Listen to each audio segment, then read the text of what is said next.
The Boston Red Sox, 100 years of baseball history, presented by Verizon.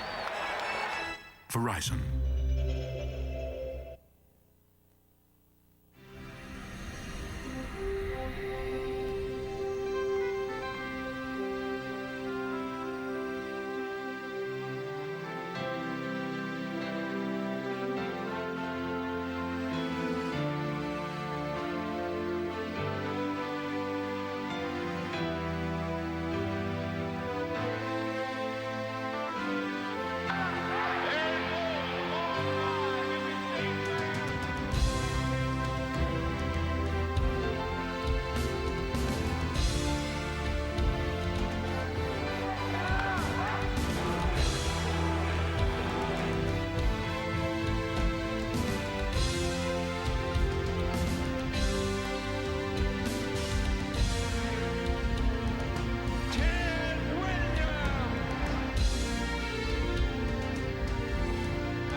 The Boston Red Sox have provided us with memorable What a moments. mob on this field! They're coming out of the stands from all over. Prolific Hall of Fame performance. Home run for Ted Williams in his last time at bat in the Major League. Moments of spine-tingling poignance. Canigliaro hits a home run his first time at bat at Fenway Park. All sprinkled with a dash of humor Yes, just completely covered up home plate with the dirt, took off his helmet. and a pinch of melancholy. New England, I love you. They have taught us so much about life. That no lead is safe. To left field and deep and down he goes back and it's gone! Unbelievable! That heroic performances can be aided by a wall that giveth, High ball, left center. Grand slam. and a wall that taketh away. Into left field. Yaz is going back, and it's off the wall. Yaz plays it directly off the wall. Here's the throw to second base. He's out.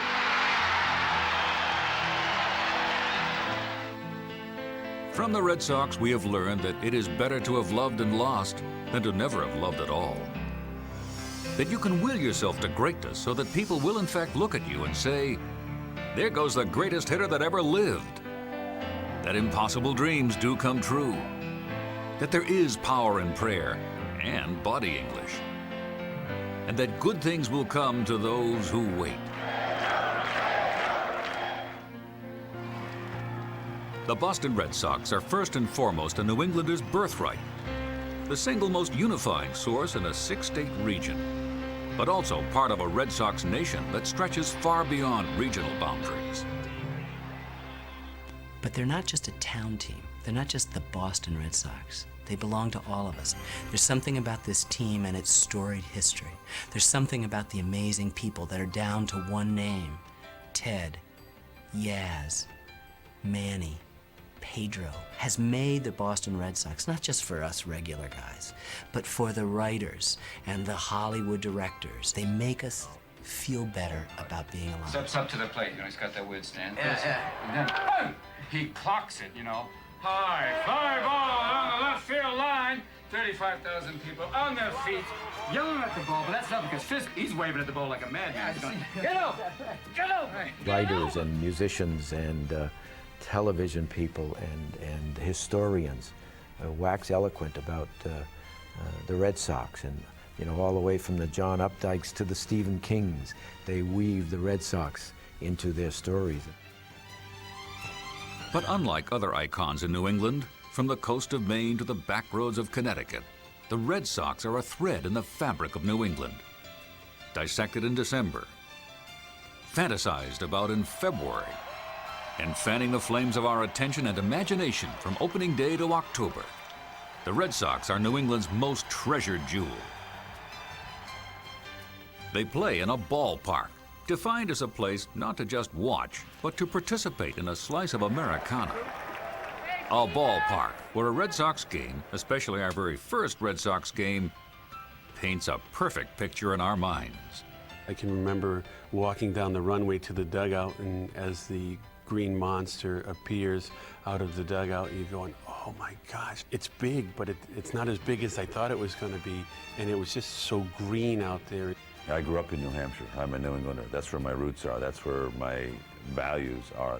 The dreams and the fantasies to wear a Red Sox uniform, to hit one off the wall, to play in Fenway Park. And then to do that, I mean, you can't imagine the feeling. And I always dreamt about playing for the Red Sox, you know, and I'd be dreaming and the bases would be loaded and Red Sox would be behind 3-0, and I'd come up with the bases loaded, and I always hit a home run. When I first went out there and we looked at the green monster, it looks like a golf ball kind of, because there's so many dents in the wall. And I looked up at the wall and I'm like, wow, all the great players, Babe Ruth, DiMaggio, Ted Williams, Yaz, and you probably have a dent against that wall. I know I got a dent in there too, and my dent's who's it next to? This is deep. I mean, this place was electric. It didn't matter who we were playing. We had 35,000 at Fenway during those 7 years I was here, and it was a magical time. For some reason, Boston just seems to be different than any other field. You feel the heat from the fans. You really feel that they know what baseball is all about. It's the 100-year history of the Red Sox that's being passed down from generation to generation within families. It's this legacy of love. With the Jimmy Foxes and the Lefty Groves and Joe Cronin, what they left you was a beautiful thing. It was a treat. It was a lesson in baseball.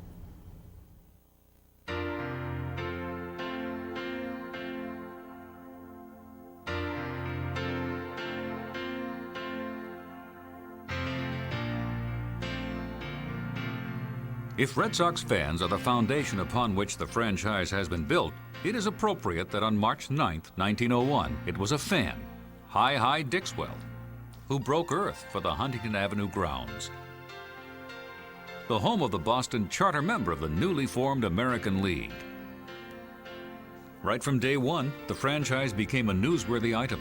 The Americans brazenly raided the established Boston National League team and signed Jimmy Collins, baseball's greatest third baseman, who would double as manager. If they wore numbers in his day, Jimmy Collins would have worn number 1. Not only was he the Americans' first player and first manager, he also had the team's first hit and scored its first run. Among his admirers was John L. Sullivan, the Boston strong boy and the first heavyweight champion of the world. Their credibility in the Boston sports landscape became forever and firmly entrenched when they lured Cy Young from St. Louis. Befitting his status as baseball's premier pitcher, Young insisted that he bring with him his personal catcher, Lou Krieger, a renowned defensive specialist. The Americans' popularity reached frenzied proportions in 1903 when they played in baseball's first World Series against the Pittsburgh Pirates.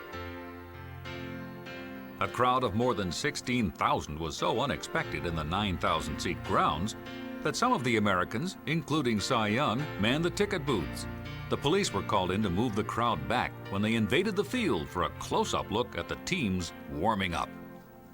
The meeting place for so many of these Boston baseball fans was the Third Base Saloon in Boston's South End, where proprietor Michael "Nuff Said" McGreevy ruled.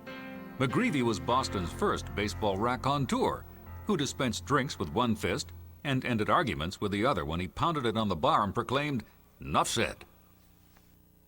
So vocal were these fans, called the Royal Rooters, that when the Americans beat Pittsburgh to capture that first World Series, the Pirates said that it was due to the distraction caused by the Rooters singing an annoying song called Tessie.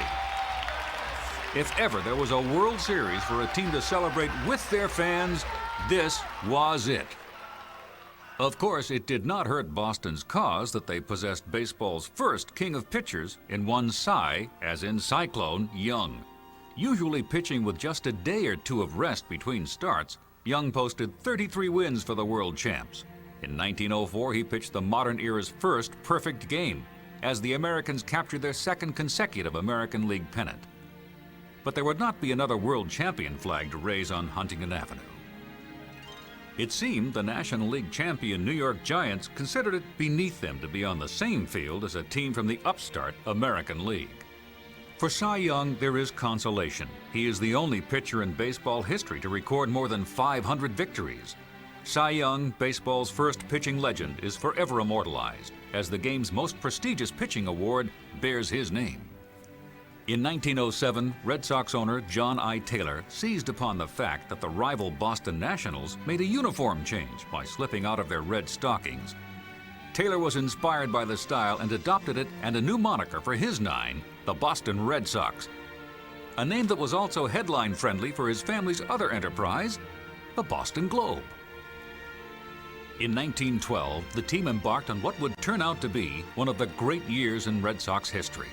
While the ball players were getting in shape by hiking through the woods at their spring training site in Hot Springs, Arkansas, in full equipment including spikes, no less, owner Taylor was getting a new home ready for his Red Sox in Boston. He named the park Fenway Park because, as he reasoned, it's in the Fenway section of Boston, isn't it? Unlike almost any other city, maybe Brooklyn, Boston has been about a neighborhood game. The fact that the Huntington Avenue grounds was where it was, Fenway where it was saying, you know, this is our neighborhood place. This is where we go to be together. The original Fenway Park consisted of an uncovered left field grandstand, a roof covering the right field stands, and wood bleachers in center field.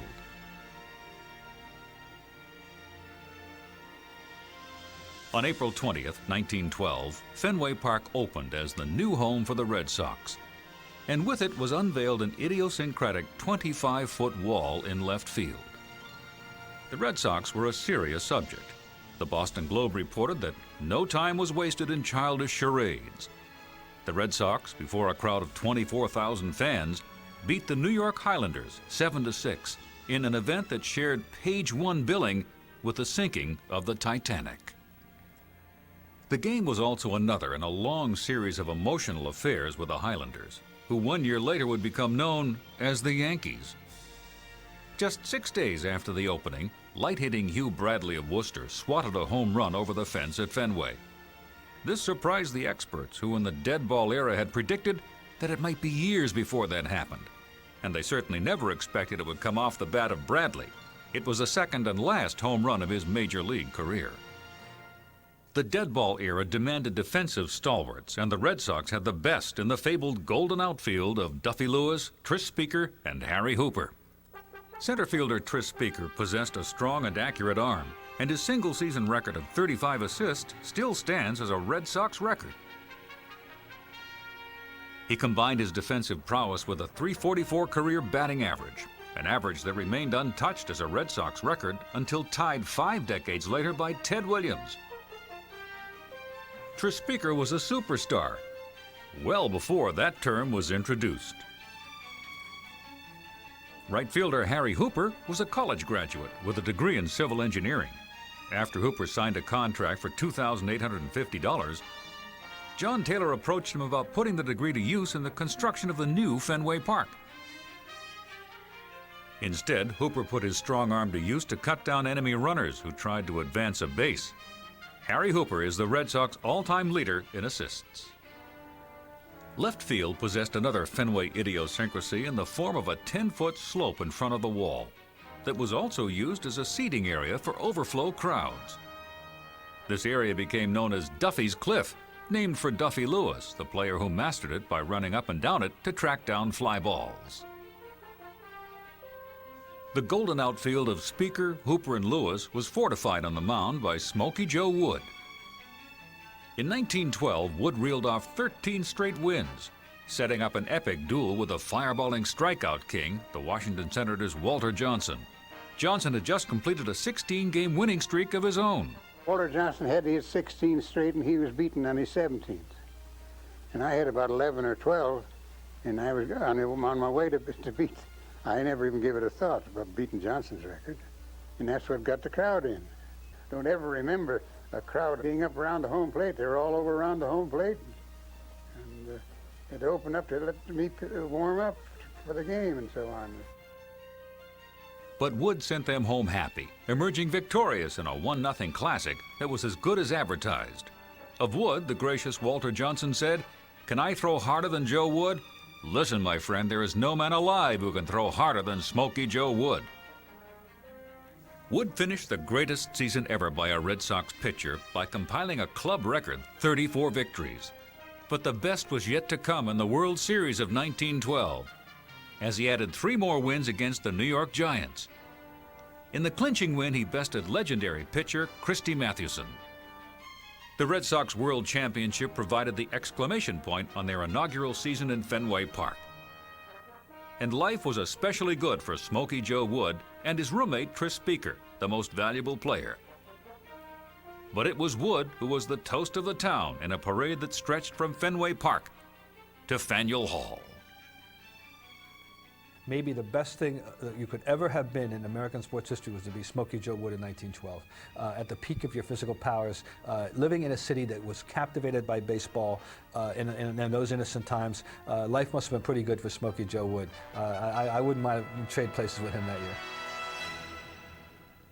The face of baseball changed forever on July 11, 1914, when Red Sox rookie George Herman Babe Ruth emerged as the winning pitcher in his major league debut. The public adored Ruth, but his teammates did not. The rookie was perceived as being disrespectful by his veteran teammates due to his penchant for taking too much batting practice, so they hand-delivered their wrath by sawing his bats in half. Ruth pitched sparingly in his first season. The emphasis instead placed on refining his technique, including his odd habit of sticking the tip of his tongue out of the corner of his mouth, which inadvertently tipped off the opposition that a curveball was coming. But if Ruth was on the outs in 1914, by 1915, with a record of 18-8, he was very much in as the Red Sox beat the Philadelphia Phillies to win another World Series with a golden outfield playing the lead roles. Duffy Lewis batted .444. Tris Speaker made electrifying catches in center field, and Harry Hooper socked 2 home runs, the first time a player had multiple home runs in a World Series. 1916 saw the departure of Tris Speaker to the Cleveland Indians in a trade initially vilified by his teammates and fans. But Larry Gardner, a native of Vermont, filled the void and became the only regular that season to bat more than 300. A fixture at third base for 10 years, Gardner starred in the 1916 World Series against the Brooklyn Dodgers. He swatted a 3-run inside-the-park home run for a repeat world champion Boston Red Sox. By 1917, Babe Ruth had become a feared pitcher, but not one without his eccentricities. In one game, he was ejected after landing a punch to the neck of umpire Brick Owen, after Owen called 4 straight balls to the game's first batter. With Ruth banished, Ernie Shore was rushed into action. The base runner was promptly erased attempting to steal. Shore then methodically set down all 26 batters he faced in a 4-0 Red Sox victory, and was credited with the only perfect game at Fenway Park, thanks to the temper of Babe Ruth. The Red Sox were back in the World Series again in 1918, and the legend of Ruth loomed larger as he set a then-series record by pitching 29 2/3 consecutive scoreless innings. Some of those innings dating back to the 1916 series. Babe Ruth had emerged as the most dominating left-hand pitcher of his time, and the Red Sox were the most dominating team of their time, winning 4 World Series in 7 years. Back in Ruth's rookie year, Harry Hooper prophesied about his 19-year-old teammate. He could eat more than anyone else, and he could hit a baseball further. Hooper would be proven right on both counts. Ruth became a full-time batter in 1919 when he slugged a record 29 home runs. He almost doubled that the next year, but it was not to be with the Boston Red Sox. Owner Harry Frazee, calling Ruth one of the most inconsiderate men I ever met, traded him to the New York Yankees. Bob Quinn became owner of the Red Sox from 1923 to 1933, a decade in which the team in Fenway Park fell into disrepair. They had their stars. Ira Flagstead had a .294 batting average over 7 seasons. Howard Emke pitched a no-hitter and a one-hitter on consecutive starts in 1923. And Dale Alexander won the batting championship in 1932 with an average of .367. But Quinn's Red Sox won only 43 games in 1932 while losing 111. Attendance was down to an average of less than 3,000 spectators per game. The Red Sox were in trouble and needed a savior.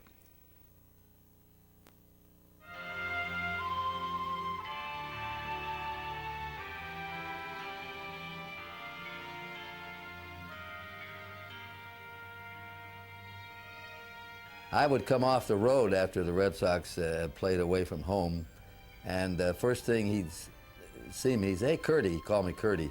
He says, "I hit 6 off the wall the other day," or I, counted the times he hit the wall or over the wall. He used to work out with a bunch of kids while the Red Sox were on the road. I think he owned the ball club just to do that. Tom would work out in the mornings with the clubhouse kids and the ground crew, and then they would take their blanket and go out and sit in the outfield in the sun. Gene would bring a lunch over and their portable radio, and they'd sit there and listen to the game. And Gene would keep score, and Tom would listen, and Gene would tell me about, he would be criticizing the announcers if the announcers weren't telling him on every pitch where the pitch was, high or low, and whether it was a breaking ball, fastball. He was so intense and in the game, and he had Gene keeping score, so it was amazing. When he was a young man, his uncle owned the Detroit Tigers. Thus it was that Thomas A. Yockey was able to enjoy hunting trips with Hall of Famer Ty Cobb and other members of the Detroit team. When an inheritance cleared when Yockey turned 30, he purchased the Boston Red Sox from Bob Quinn. The date was February 25, 1933. Think about it, in the middle of the Depression, the worst crisis in America since the Civil War, and into Beantown comes Yockey, and he buys up this team, and he brings it back to the former glory.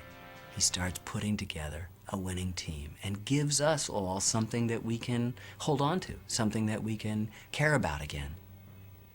Yockey quickly hired his boyhood idol, former Philadelphia A's great Eddie Collins, as his first general manager.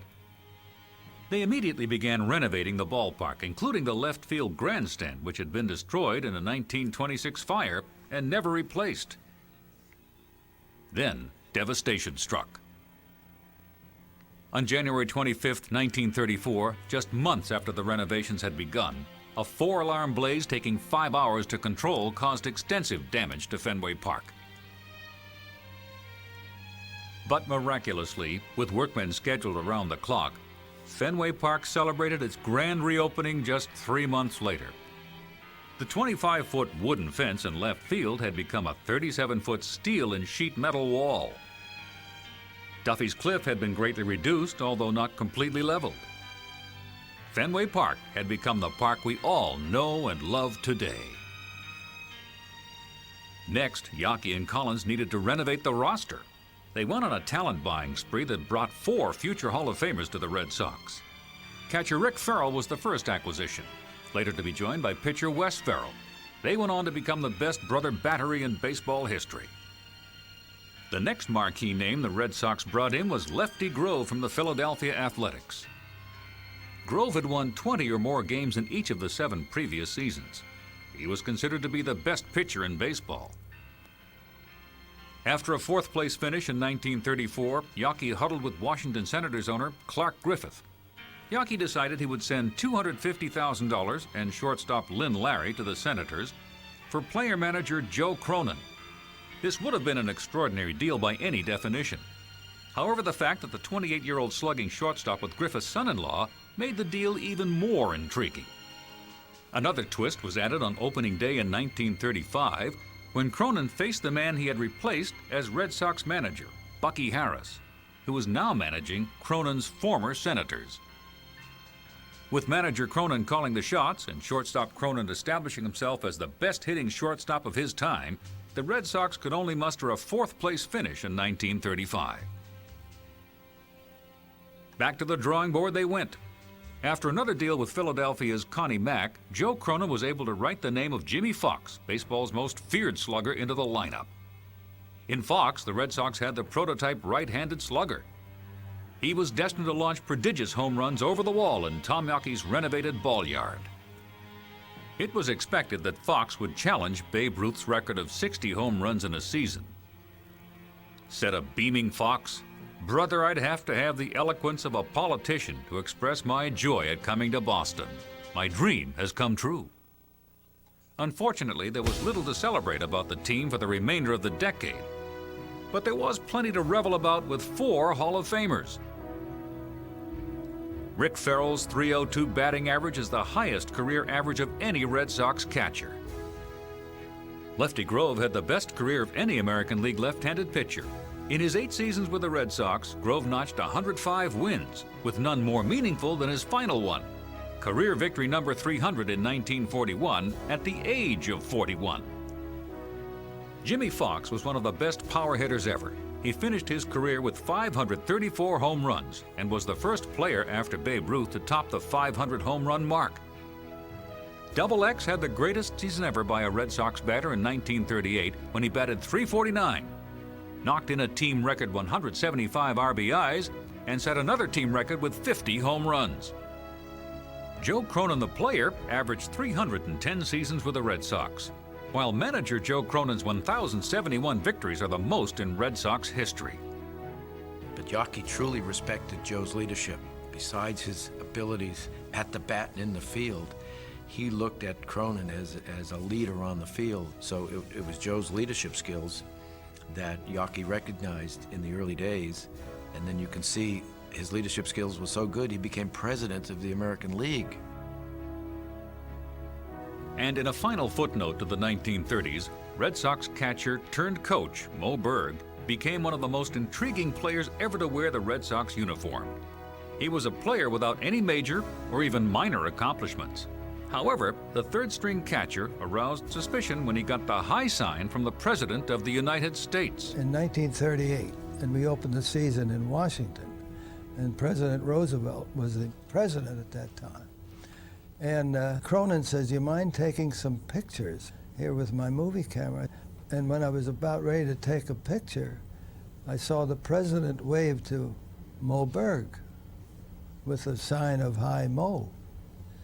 And that sort of settled me that he knew something about Washington. And that was a sure cure for me, because when the president was waving, a little wave like this, you know, and "Hi, Moe." And I said, "Oh boy." He says, "Now, Charles, don't tell anybody." So I didn't tell anybody. It turns out that the catcher was also a spy. During World War II, Berg infiltrated enemy lines to gather military intelligence for the United States. Berg was a Princeton-educated scholar of whom it was said, "Moe Berg can speak 7 languages, but can't hit in any of them."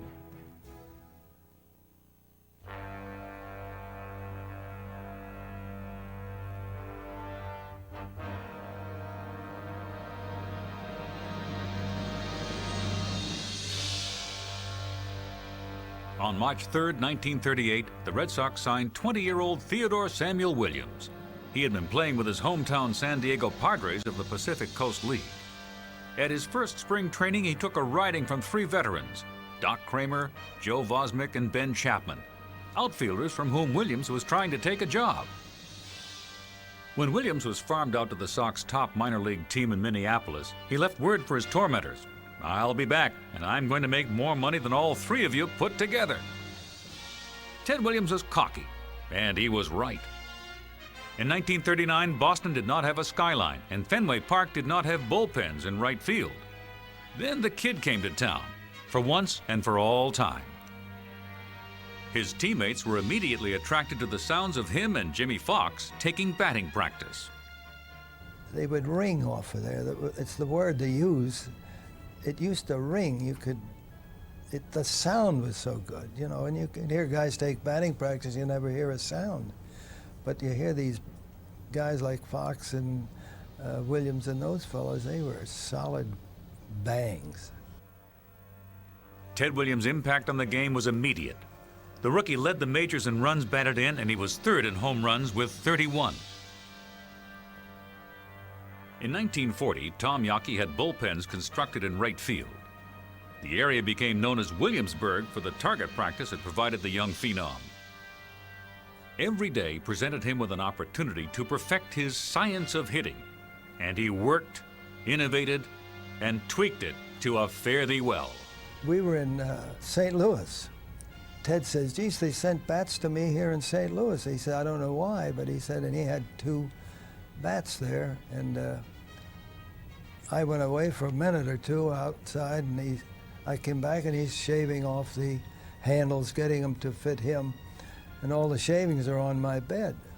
And I said, what in the world are you doing? Then he got up to swing.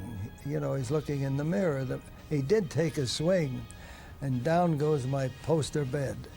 He said, geez, he said, he wasn't worried about the bed. He says, call him, get another bed up here. In 1941, when we went to the All-Star game, we were together. We were at the lobby of the Book Cadillac Hotel in Detroit, and Ted went up to Mr. Hilrich. He was the founder of the bat factory. He said, Mr. Hilrich, he says, I want some 32-ounce bats. And I can remember Mr. Hilrich throwing his hands up. He says, Ted, you can't get good wood in 32 ounces. Well, and Ted says, what good is wood if you can't handle it? But Ted could handle a 35-ounce but what Ted's theory was, if he could take a 32-ounce bat and be that much quicker to hit every ball on the fat part of the bat, he was going to be better than taking the 35-ounce bat and maybe just missing on the fat part of the bat. Quite often, I pitched batting practice to Ted because he felt that in Fenway Park he saw very little left-hand pitching simply because of the short left field wall. And when we got on the road and they threw left-hand pitches at him, he felt he wasn't as sharp against them. So I threw batting practice against him, and we played under game conditions. I wouldn't tell him what I was going to throw him, and I was trying to figure him out, and I figured if I can figure Ted Williams out, heck, the rest of the guys ought to come easy. The 1941 All-Star Game was held in Detroit. It would serve as Ted Williams' national coming-out party. The American League was determined to win the All-Star Game. The players back then were determined to win the All-Star Game in the American League. My brother Joe hit this sharp ground ball to the shortstop and beat the throw to first base, which would have ended the game in the 9th inning. So Ted had an opportunity. He came to bat and faced Claude Passo. All of the manager, the coaches all went out, and in those days you could circle around the pitcher and discuss things. For the longest time they talked to Passo. Whatever they talked to this day, I'll never know. But I thought it was a question of whether they should put him on and pitch to me or was the next batter. And I was saying, well, it may be me and I'll be up there. But they decided to pitch to Ted, and it was a bad mistake. So he hit the ball against the facade, and that was it. That was the ball game. I've never seen Ted more elated, jumping around first base. Yes, hitting that home run in the All-Star Game in the 9th inning was certainly a big thrill, and I'll never forget the rest of my life. Think about the summer of 1941. This is just before the end of innocence, you know. By December, we're going to be drawn into a world war that's going to kill 50 million human beings. But that summer, the kind of pleasures that they gave us, first the hitting streak, 56 games by DiMaggio. And then, miraculously, after that subsides, what comes up? Can somebody hit 400 again? Can they do it? Entering a season-ending doubleheader in Philadelphia, Williams had a batting average of .3995, which rounds off to 400. Manager Cronin suggested to Williams that he sit out those last 2 games. Ted's getting ready to go to bat in the first game of that doubleheader, and he's standing, there and grinding away at his bat as he was wont to do. The catcher, Frankie Hayes, said, I just want you to know that Mr. Mack says if you're going to hit 400, you're going to have to earn it. But we're going to pitch to you. He did play the first game, at any rate, and came up with 4 hits and put him over the 400 mark. Now, definitely, he did not have to go back and play the second game because there was nothing at stake at the time. The season was over. But he insisted on going back and playing the second game, and his feeling was that if he was going to hit 400, he was going to do it legitimately. And he went back and got 2 more hits and 3 times at bat and ended up with 406. If I look back now, I'm glad that's the way it happened because they'd always say, well, he might not have done it if I had sat out. So yeah. As it turned out, I'm glad that I did play. In 41, when Ted hit 406 and Joe hit in 56 straight games, that Joe was selected the most valuable. And I recall my brother Joe saying that if anything, they should have had 2. They should have had a tie. There should have been 2 Most Valuable Player awards. In the early 1940s, the Red Sox had a nucleus of Ted Williams, Bobby Doerr, Johnny Pesky, and Dom DiMaggio. Williams was the star and in a hitting universe of his own, but he was surrounded by a great supporting cast. Bobby Doerr played his entire 14-year Major League career with the Red Sox. One of the best second basemen to ever play the game, he started 5 All-Star games and was the MVP of the 1943 Summer Classic. In the American League 7. My favorite hero really was not the Ted Williams, who we loved in those days too. For whatever reason it was, and I guess it was because I played second base, loved Bobby Doerr. And then later in life, to come to know Bobby as a person, his character and his personality really justified my affection for him because he's such a wonderful man. In many ways, Dom DiMaggio was the unsung hero of the great Red Sox teams of the 1940s and 50s. He had a lifetime batting average of .298 and played in 7 All-Star games. In a 10-season period beginning in 1940, and not including the 3 seasons he would lose to World War II, no major leaguer had more hits than Dom DiMaggio, yet history has labeled him as a slick-fielding center fielder. But he was also much more than that. Dominic DiMaggio belongs in the Hall of Fame. To me, Dominic DiMaggio was the perfect player. Never made a mistake, this guy. Wonderful, wonderful player. Johnny Pesky was the first Red Sox player to have 3 200-hit seasons, a feat he accomplished in his first 3 years with the team. These young Red Sox were clearly on the verge of greatness, but the promise came to a halt when World War II broke out in 1941. Like everything else he did, Ted Williams' induction into the Navy was big news. Doctors had determined that his near-perfect vision occurred in only 6 out of every 100,000 people. Instead of using that eyesight in his pursuit to be the greatest hitter that ever lived, he served his country as a Marine fighter pilot. By 1943, Fenway Park could have been painted red, white, and blue. World War II was raging. Air raid alerts interrupted games. And Red Sox personnel, including Joe Cronin, did their part by sending mementos to the troops and assisting service baseball teams. It was not until 1946 when Teddy Ballgame and the rest of the Fighting Red Sox came marching home. It would prove to be a year to be remembered. Fenway was packed again. Oh yeah, a lot of excitement all through baseball in '46. You know, with Greenberg back and the DiMaggio back and a lot of the great Yankees back all over the league and all. And the crowds were tremendous. Everybody was hungry for baseball again. We came back and we went to ball games. It was what we did and loved them. The 4 big wheels, Pesky, Doerr, DiMaggio, and Williams, returned to play behind a Big 4 pitching staff. We had a kind of a Big 4 pitching staff for Tex Houston, Joe Dobson, Mickey Harris, and myself. And you were supposed to go 9 innings. If you didn't, you kind of felt bad about yourself. It's a different world now. Ferris starred. Boo Ferris won 25 games. Tex Houston, 20. Mickey Harris added 17. And Joe Dobson's 13 gave the starting staff a total of 75 wins. Well, we thought we had a good enough team, which it was. We had good pitching. We had Dave Ferris won 25 games. We had 4 guys with double figures. We were scoring runs like guys trying to make a double play on us, and we were scoring from second base for tying, winning runs, stuff like that, you know, that it just seemed like we were just overly aggressive. Everything was going good. I wanted to win 105 victories as our ultimate goal. We ended up 104. Ted Williams returned from the war in fine form. In the 1946 All-Star Game in Boston, he hit 2 home runs. One was the first ever hit off Rip Sewell's eccentric eephus pitch. He also hit a home run that season that was so enormous that a red seat still marks its landing spot an astonishing 502 feet from home plate. One of them balls that you hit hard, but you still get plenty of elevation to it. And that ball just kept going. And I remember it went up 38 rows in the right field. And I don't think a ball's ever been hit any further in right field since I've been here than 38 rows. And the reason I know it was a 38th throw is because they took a picture of a fellow hit a guy in a straw hat up there and broke his straw hat. In a desperate attempt to slow down the nearly unstoppable Williams, Cleveland Indians manager Lou Boudreau designed a shift, the Boudreau shift, that packed the right side of the field while leaving only a short left center fielder on the other side. I must admit that for a long time, I was a little stubborn about hitting the right field, and the left field, and why wouldn't I be? I had been a .350 hitter for 12 years that way, and there was no reason to change. We could have won the pennant at the end of August that year, but it took us 2 weeks to win one more game to clinch it for us, and the great Williams did that for us. On a lucky Friday, September 13th, pitcher Tex Hewson promised, "Get me a run and we'll win."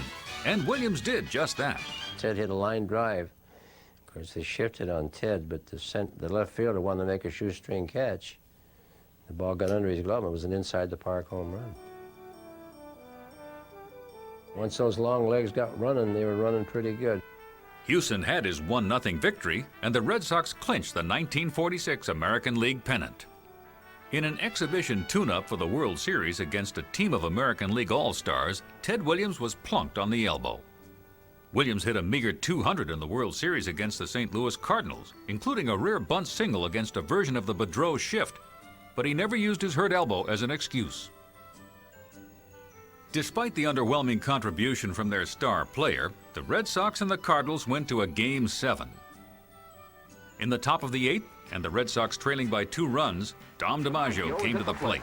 He lines a base hit off the right center field wall over Slaughter's head for 2 bases, scoring Russell and Metcovich with the tying run. So just as I rounded first base, I dug down for that extra burst of speed, which was the dumbest thing I could have done, and I pulled this hamstring muscle. And I barely got to second base. And we held up the game for the longest time, long time. I wanted to play, and Cronin said, "Dom, you can't."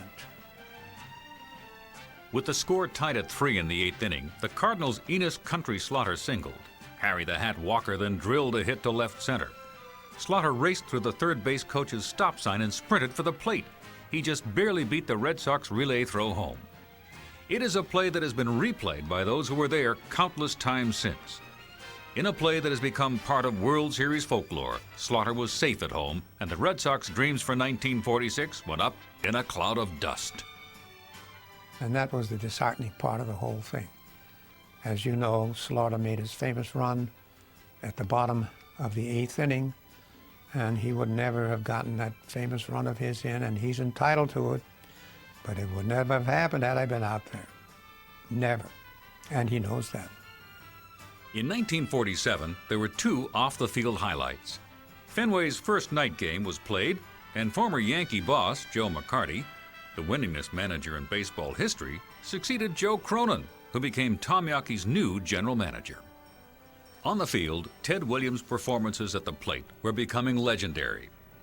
He captured his second Triple Crown in 1947, but was denied the Most Valuable Player award as a Midwestern writer completely left Williams off his ballot. He lost the honor to the Yankees' DiMaggio by 1 voting point. Williams, who had previously penned his own column for a Boston daily, was a frequent target of the press. The slugger did not help himself by being brash and opinionated. In short, a newspaper writer's dream.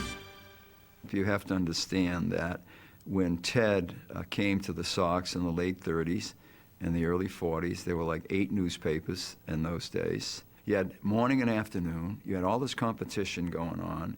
Everybody trying to get the story. In those days, it was all about newspapers.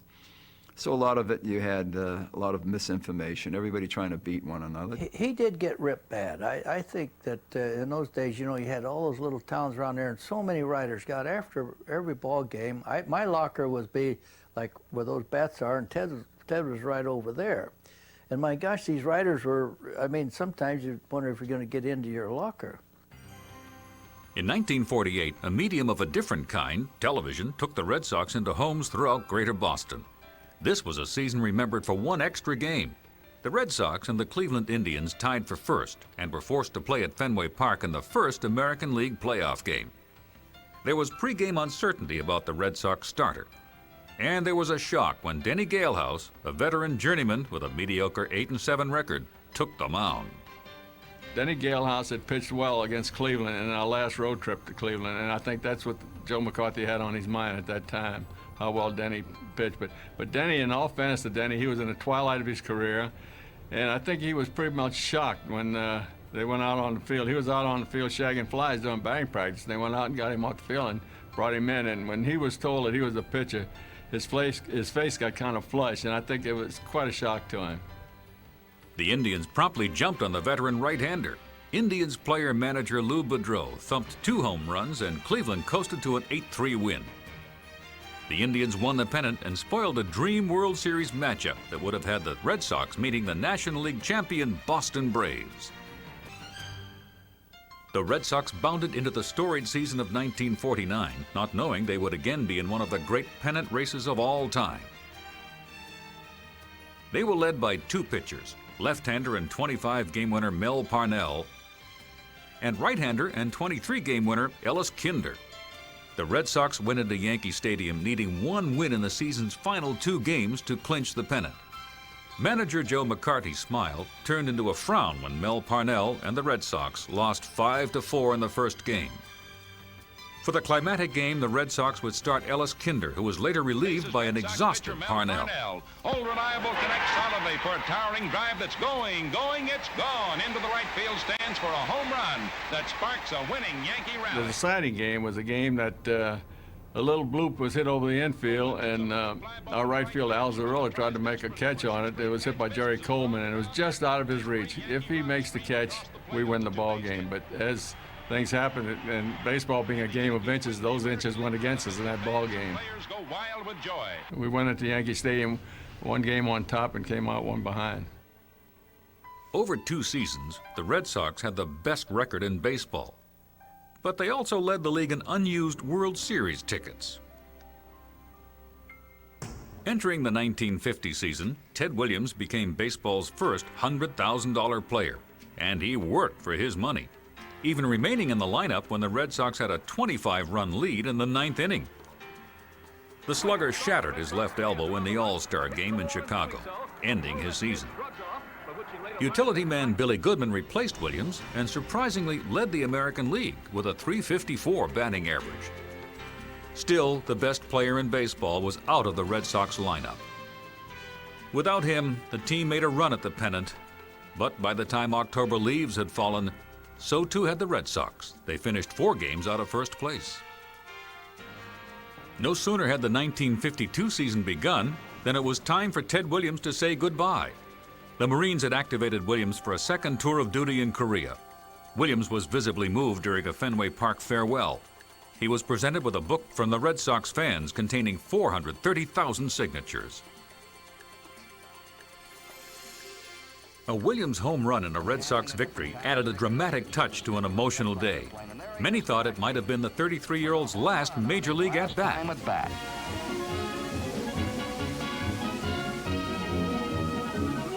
He flew 39 missions in Korea. One of them nearly cost him his life when his Panther jet plane was hit. He was forced to make a spectacular crash landing, but as always, Ted Williams was heroically safe at home.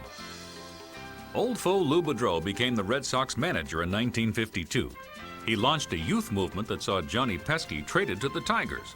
This marked a temporary hiatus for Pesky in a Red Sox uniform. Otherwise, for 7 decades, he has been associated with the team as a player, manager, broadcaster, and coach.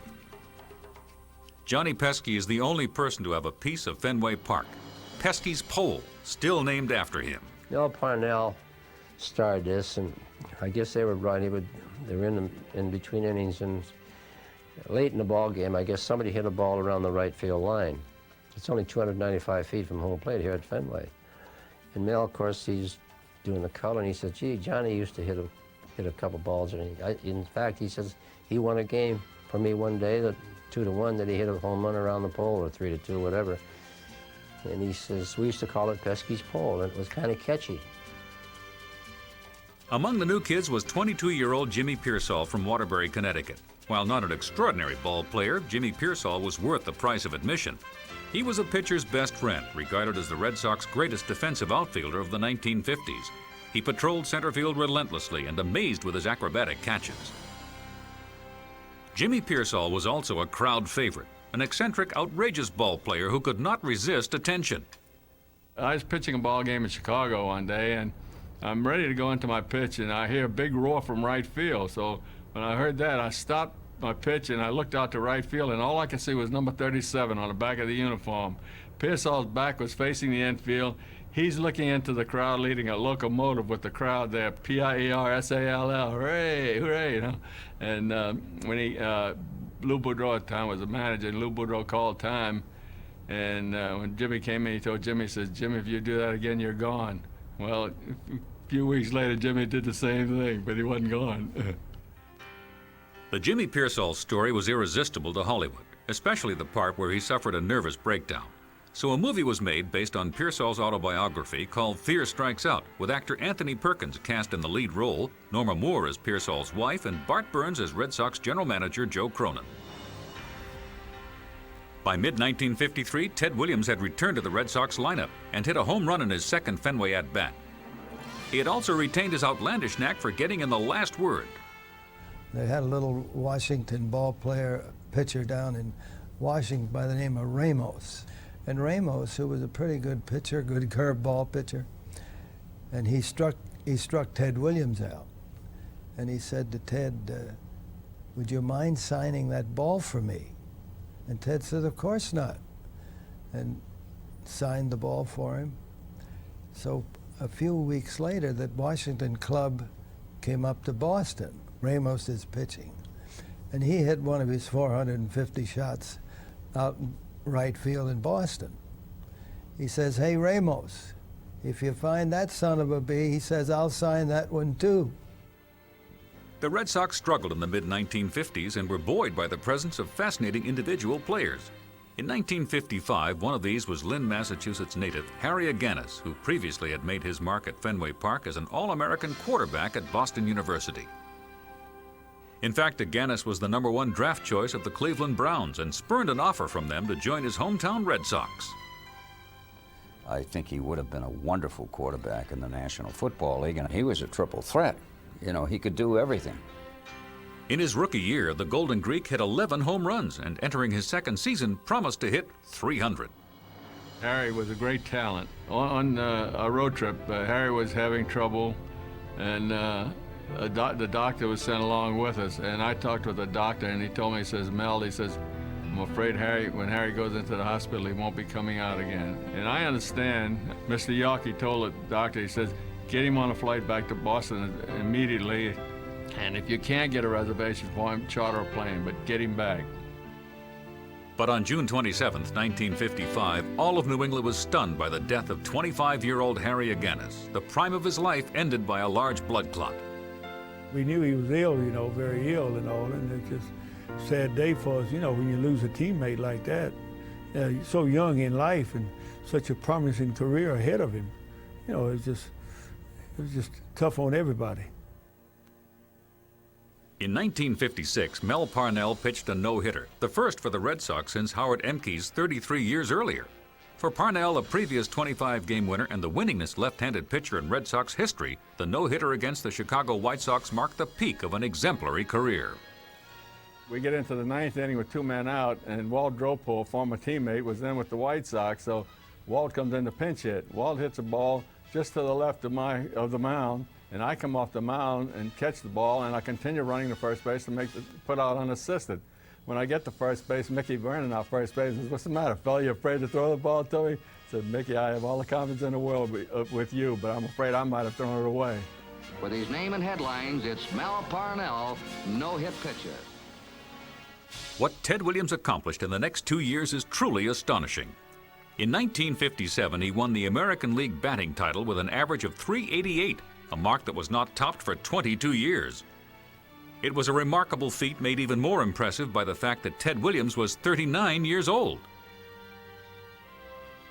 Then in 1958, number 9 and his teammate number 3, first baseman Pete Runnels, engaged in a hitting duel.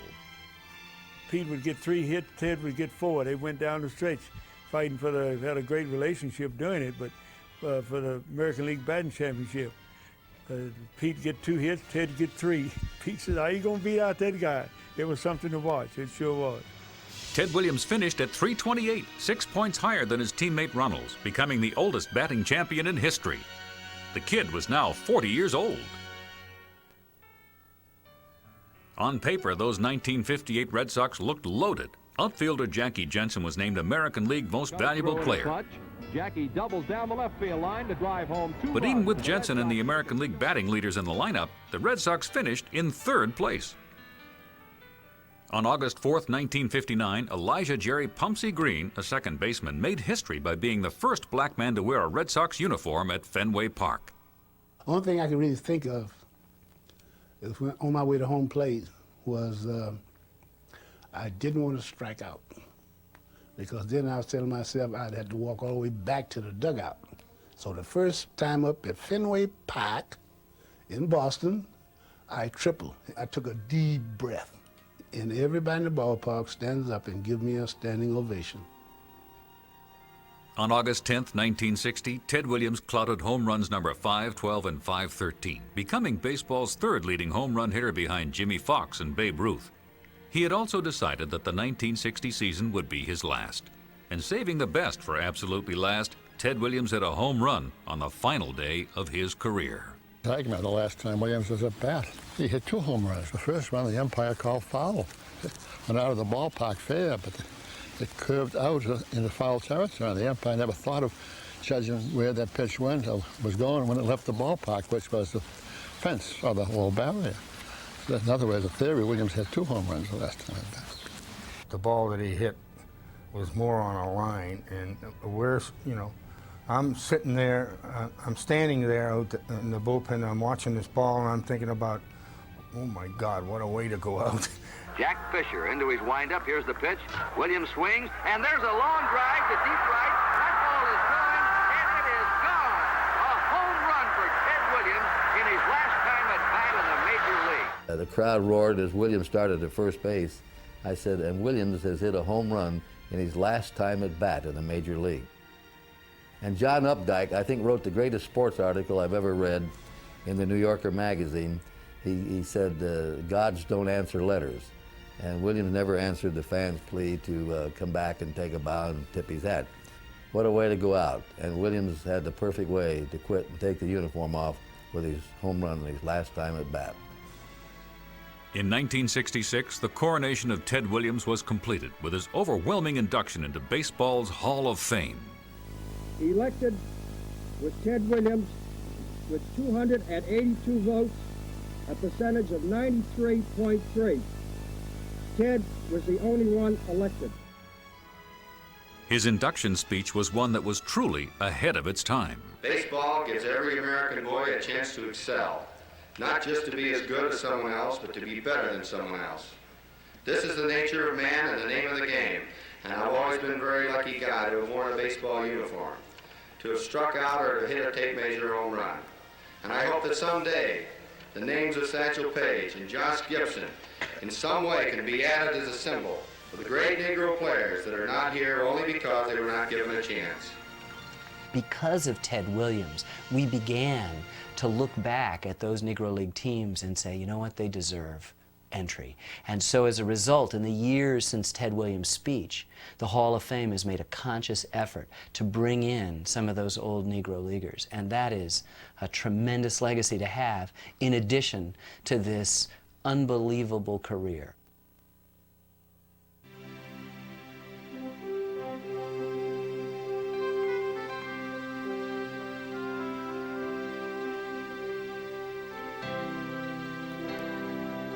The post-Williams Red Sox were hardly the most successful in team history. Between 1962 and 1966, the Red Sox, playing in the 10-team American League, finished 6th once, 8th twice, and 9th twice. However, those who cared enough about the team remember the era with great fondness and affection. On April 11th, 1961, playing before a sparse opening day crowd of just over 10,000, a 21-year-old rookie made his major league debut. His name was Carl Yastrzemski, and he was only expected to fill the shoes of Ted Williams. It was the toughest thing I had to face. It almost cost me my ability to make the big leagues. I would have liked to have come in unnoticed, being on all the covers of magazines as the next Ted Williams. When I came in, I completely changed my style. In early June, Yastrzemski was batting just .215, so Tom Yawkey fetched Ted Williams back from a fishing trip off the coast of Florida. The next day, numbers 9 and 8 had a tutorial at Fenway, and by season's end, Yastrzemski had raised his average to 266.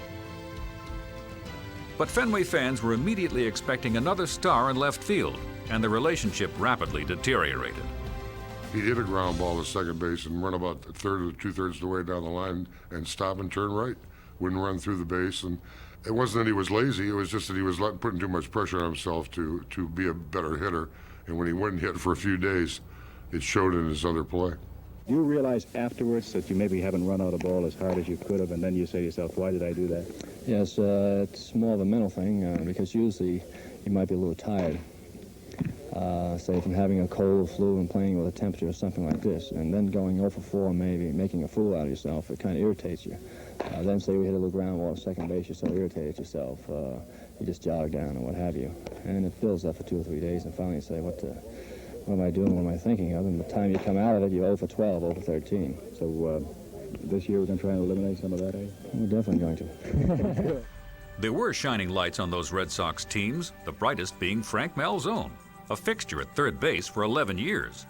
Malzone was a 3-time Gold Glove winner and a consistent batter who contributed 20 or more doubles for 7 consecutive seasons.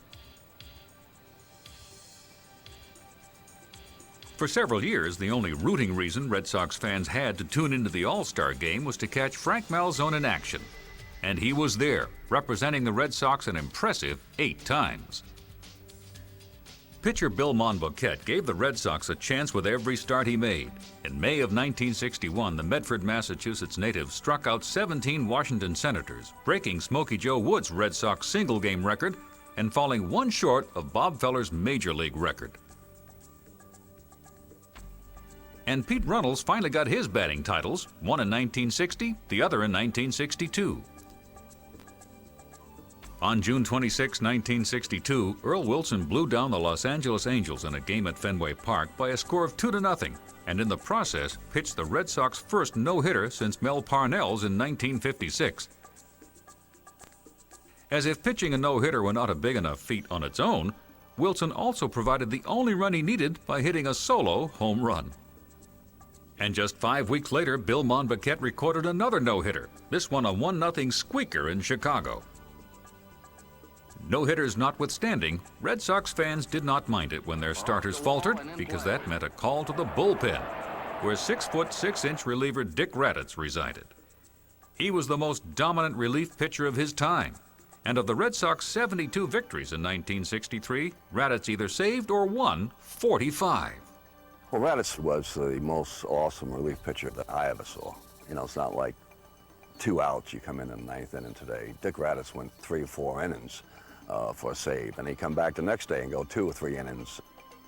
Raddatz was a Yankee killer, so dominant against them that their greatest star anointed him with a new nickname. I had good luck against the Yankees, and Mantle especially. I faced him, I think, 63 times. I struck him out 47 times.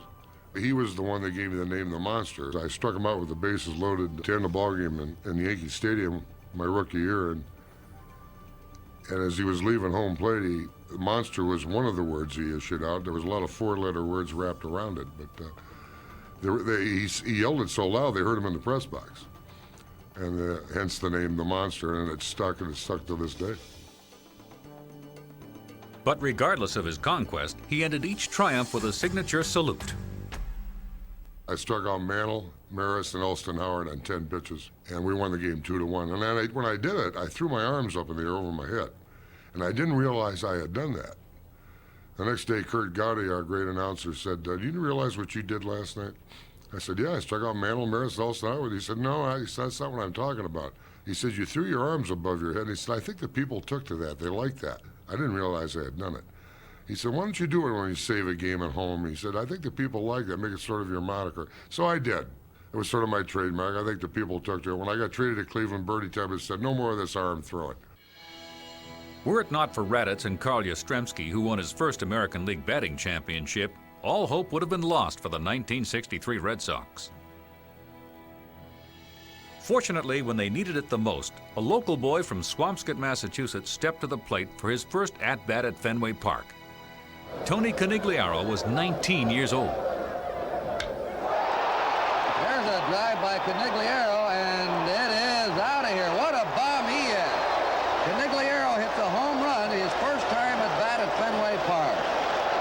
was just the beginning of the fairy tale script. Conigliaro hit 24 home runs that season, despite missing 6 weeks with an assortment of injuries. In 1965, his 32 home runs made him the youngest player ever to lead either league in home runs. And he gets a tremendous hand. What a thrill that must be for a 19-year-old boy who a year ago was playing high school baseball. Look at that smile on his face. No, I guess not. How about When impressionable Red Sox fans needed a breath of fresh air, Tony C. provided it. He was Boston's baseball answer to the Beatles, a ball player who dabbled as a matinee idol. I need you, I do, girl. On a September afternoon in 1965, 22-year-old Dave Moorhead juggled a ball hit to him. Upon gaining control, he completed the Red Sox third no-hitter in 4 years. I said to Tillman, what are we going to throw? The count's 0-2. He says, I'm not calling this pitch. You're calling this pitch. You're telling me what we're going to throw. So I said, man, we're going to throw a curveball low and in, and hopefully they'll chase it. And hit a ground ball back to me, and I dropped it and was going to run over to first base, and everybody started screaming, and it was back on the mound, so I had to run back and pick it up real quick, and I threw hurriedly to first and threw it in the dirt, and Lee Thomas thankfully scooped it out for the final out. Because the 1965 Red Sox finished a whopping 40 games out of first place, the 1966 Red Sox were essentially playing before family and friends. We had no one at the ballpark. I think the most we ever drew was like 800,000, 700,000, something like that, and it wasn't fun. But in '66, the second half of the year, we started to turn it around. I think we played better than 500 ball. We had a marked improvement from '65. We only lost 99 games. But it was an improvement in the second half. Then they decided to make a managerial change. In '67, of course, Dick Williams came on the scene.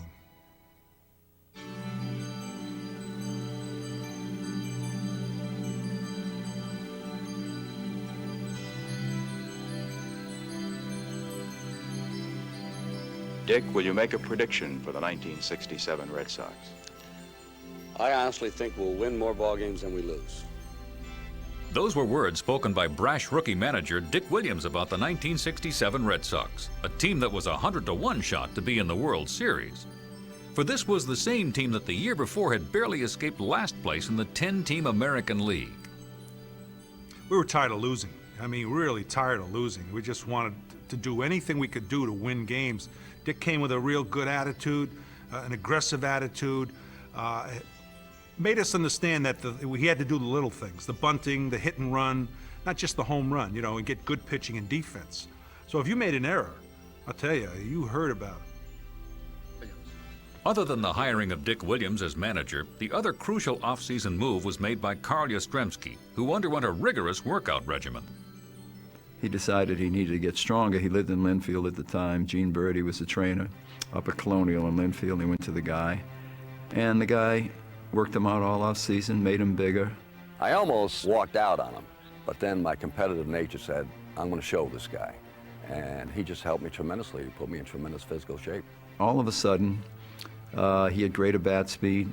He could pull the ball, change his stance a little bit. And next year he had 44 home runs. No-nonsense manager Williams took to umpiring spring training intra-squad games. He was clearly in charge. Dick Williams came in and really changed the atmosphere. You know, as he's been quoted as saying, he was the only chief and everybody else were the Indians. And very high toward the flagpole area, Unser back, looking up, it is gone. Home run. But what nobody anticipated is that Carl Yastrzemski had undergone a transformation from a struggling rookie to a good player. Until in 1967, he became Captain Carl, a baseball superman. We went down to Yankee Stadium. Whitey Ford is pitching, making his 432nd Major League start, and Rohr is making his first. Red Sox bench. Bill Rohr. In the ninth inning, Tom Tresh led off, and he hit a fly ball to left field, and Yaz made one of the greatest catches that I've ever seen, and I said so. Rohr winds. Here it comes. Fly ball to deep left. Yastrzemski is going hard, way back, and he dives and makes a tremendous catch. That catch saved Billy Rohr's bid for a no-hitter in his major league debut. When I was running back, my back was completely at home plate. I never really saw the ball until the last split second over my shoulder, and how I caught it, I really don't know. And I knew I wanted to save the no-hitter. And as I dove and caught the ball, it's the only thing that I thought of about saving the no-hitter for Bill Rohr. I was aware of what was going on, and then when Carl made that unbelievable catch in the ninth inning, that really just kind of put an exclamation point on what was going on. With Rohr 1 out away from a no-hitter, Yankees catcher Elston Howard came to the plate. Base hit. I've been haunted, I suppose, if that's the right word, for 3 decades now about that, but I do recall Elston getting to first base, and the Yankee fans were vocal in their displeasure, and the fans were throwing those rented cushions, and they were throwing paper cups. Elston Howard, I think, said that that's the first time he'd ever gotten a hit in Yankee Stadium and got booed for the trouble. Popped up. Conigliaro. Plenty of room. Makes the play. The ball game's over. Rohr's one-hitter was the first flicker signaling that 1967 was going to be a different year. With the emergence of several young players, including George Scott, New England became captivated by the team and began dreaming the impossible. We decided we would make a recording, an audio recording, and a television show. And this is how it began. This is truly a love story, an affair twixt a town and a team. A town that had waited and waited for what seemed an impossible dream. Due to its penchant for late-game wins, the team became known as the Cardiac Kids.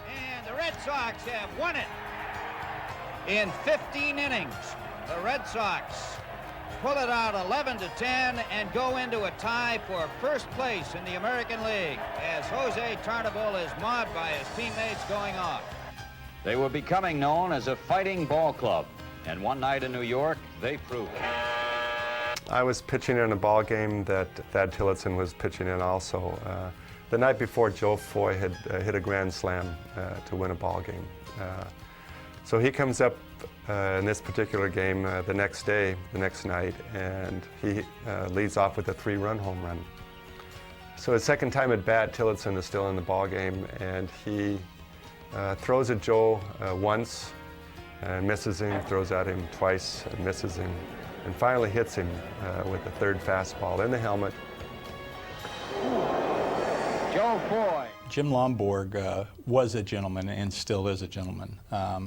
But the funny thing happens to Jim Lomborg. When he goes between those foul lines, his whole personality changes. He is no longer a gentleman. He is nasty. I think most everybody on our team knew what was going to happen. And the first pitch that I threw, I aimed for just underneath his elbow towards the small of his back. And it went where I aimed it, and I hit him. Whoa. And so he's walking down first base, and he's jawing at me, and I'm jawing at him.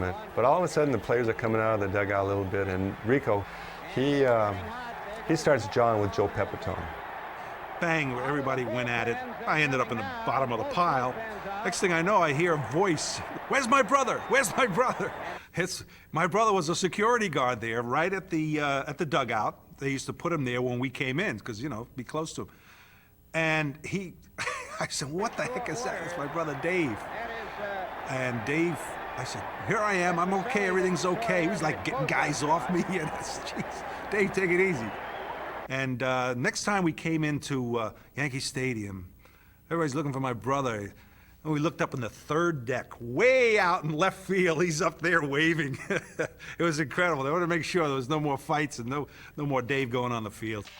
Red Sox fever became an epidemic throughout New England, and after a 10-game winning streak, the returning team was welcomed by a crowd of 10,000 people at Logan Airport.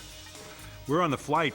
We're starting to descend and getting close to Logan Airport in Boston, and the captain gets on. He said, fellas, we have I guess a little problem here. He said, originally we were going to go to the gate, park at the gate, and you guys would get out but I got to let you know there's 15,000 people at the airport waiting for you. It seemed like 100,000 people. We hadn't seen anything like it, but when we came back after that winning streak on a road, that told us that we were as good as anybody else in the American League at that time, and that kind of gave us the confidence for the pennant drive. The Red Sox were in a 4-team pennant race, but thoughts that they were a most improbable team of destiny reached its peak one afternoon in Chicago. Former nemesis Elston Howard had been acquired from the Yankees for the storybook pennant drive, and it was he who was on the receiving end of a throw from the unlikely arm of weak-throwing Jose Tartabull. He couldn't break a pane of glass from 80 feet, let alone throwing somebody out from 250 feet. But that's the things that happen. Everybody contributes. There's a drive into right field, caught by Tartabull. Runner tags. Here's the throw home, and he is out at the plate. He is out at home. To me, and with all due respect to Jose and his effort, the real play was made by Elston Howard at home plate, because Ellie had to jump for the throw. He actually literally jumped up, caught the ball one-handed with a catcher's mitt, came down and made a swipe tag on Barry to get him at the plate, which was just one of those plays that we'll never forget. The '67 Sox got help on the mound from a previously untapped source named Gentleman Jim Lonborg, who pitched his way to one win after another, 22 in all. But Lonborg had that tailing fastball in the 90s, middle 90s. I mean, but what he had was the real intimidator was the curveball. He would throw right at right-handed hitters, and the guys would buckle or go back, and the ball would go right over the plate and strike out a lot of guys that way. Breaking ball got him. Tony Conigliaro was entering his prime. Now at the age of 22, he became the youngest player in American League history to reach the 100 home run mark.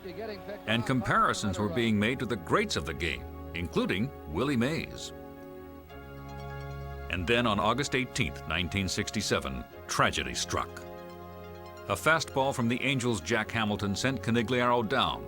Rico Petrocelli was the first to his side. I ran out there and I saw his face, just if you're blowing up a balloon, just like that, swell up, blood was going through it. I said, oh my God. So naturally they called the trainer, they called the doctor. Doctor came out of the stands, rushed to his side, and I said to myself, this has got to be something permanent. The players, all of us, we were angry. We were just angry that this happened. Certainly to a young guy, to one of the important guys of our team, to a friend. You know, we didn't know right away, but we figured we lost him for the rest of the season, and we did. And he was just such a great hitter. But this was a team that hopped on the shoulders of its captain Carl, and Yaz played like a Superman. Home run, number 41 for Yastrzemski. And there's been a double play. Well hit to left. And that's going to be a great catch by Yastrzemski. It's just seeing that I was in that zone, which usually only happens for a couple of weeks. You get a hot streak and stuff like that. To keep it for that length of time really surprised me. Everything he did really meant something. Get a base hit, put us ahead, home run, 3-run home run to put us ahead, to win the ball game, make a throw from left field to throw somebody out at second or at home. I mean, he just constantly did it all year. Somebody came to him when Yaz was having his great thrust and leading the team. And John Connolly, a news writer, who was a wonderful guy, came to me and he said, I've got this, my wife and I worked out this tune, and Handel's Messiah. I said, would you do it? So I did it on the air. Carl Yastrzemski, what power he has. Our Boston team is always on the beam, 'cause we got Yaz. Yastrzemski was never better than in a season-ending 2-game showdown against the Minnesota Twins, in which the Red Sox needed to win both to keep their impossible dream alive. His 44th home run sealed the first of 2 wins the Red Sox needed. Yaz was on his tear, just hitting everything that came even close to the plate. And for us to win that ball game was pretty exciting because now we had to start thinking about getting ready for the next day. All right, now we go into the last day. Now this is pressure. It's like the 7th game of the World Series. It was exciting. It was as exciting as it can get. You know, our backs were to the wall. We were playing a very, very tough Minnesota team, and we had to win the last game. The pennant hopes of the Red Sox, Twins and Tigers were alive. Jim Lonborg was on the mound for the Red Sox, who were trailing 2-0 when he came to the plate in the 6th inning. When I was at the on-deck circle, I can remember walking up as the leadoff hitter to home plate and looking down to see Zoyo, I think it was Cesar Tovar at third base, and seeing that he was playing back just a little bit, and I said, let's give it a shot. Good bunt, and he can't play it. When Jim Lonborg led the inning off, the 5th or 6th inning or whatever, with a bunt single, that was what 67 was all about. A bunt single for Lonborg to lead off the 6th inning. This all happened on successive pitches. I got the bunt hit on Chance's first pitch. I think Adair got the single, moved me to second. Dalton Jones got the next hit. I couldn't score, bases loaded.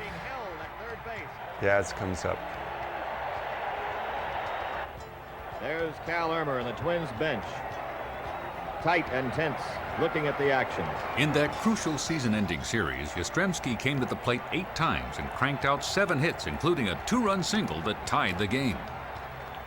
Base hit to center. Lonborg scores. Adair will score. It's tied up. The opponents never really believed he was doing what he was doing. They just refused to really pitch around him, and they kept coming after him, and Yaz beat him time and time again.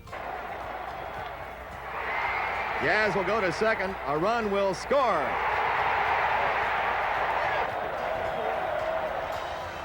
There it goes, gets away. A run will score. 4-2. 1 out, 2 on. Killebrew has it knock off his leg. That'll be another run. Before long, we had a 5-2 lead, which was all I needed.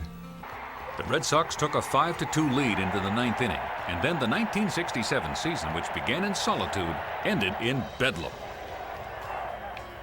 Little soft pop-up. Petrocelli will take it. He does. The ball game is over. The Red Sox win it. And I saw that thing go up there, and I said, oh, baby, that wasn't too high, you know? I said, come on down to Papa. Went in my glove, and I squeezed that, and just elated. I mean, then there was pandemonium on the field. And what a mob on this field. Arizona Tarmyaki.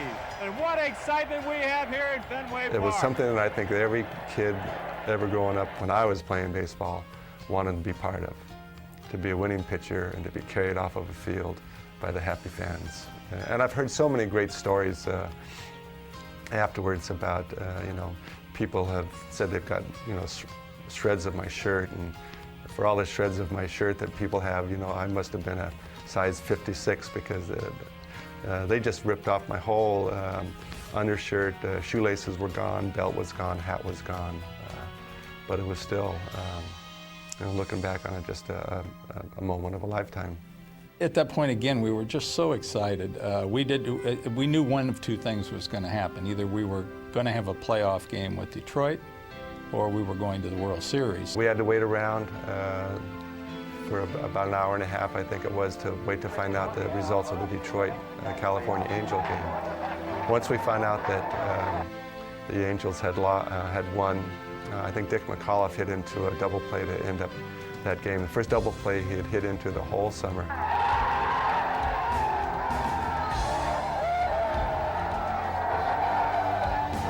And when that was over and things had quieted down,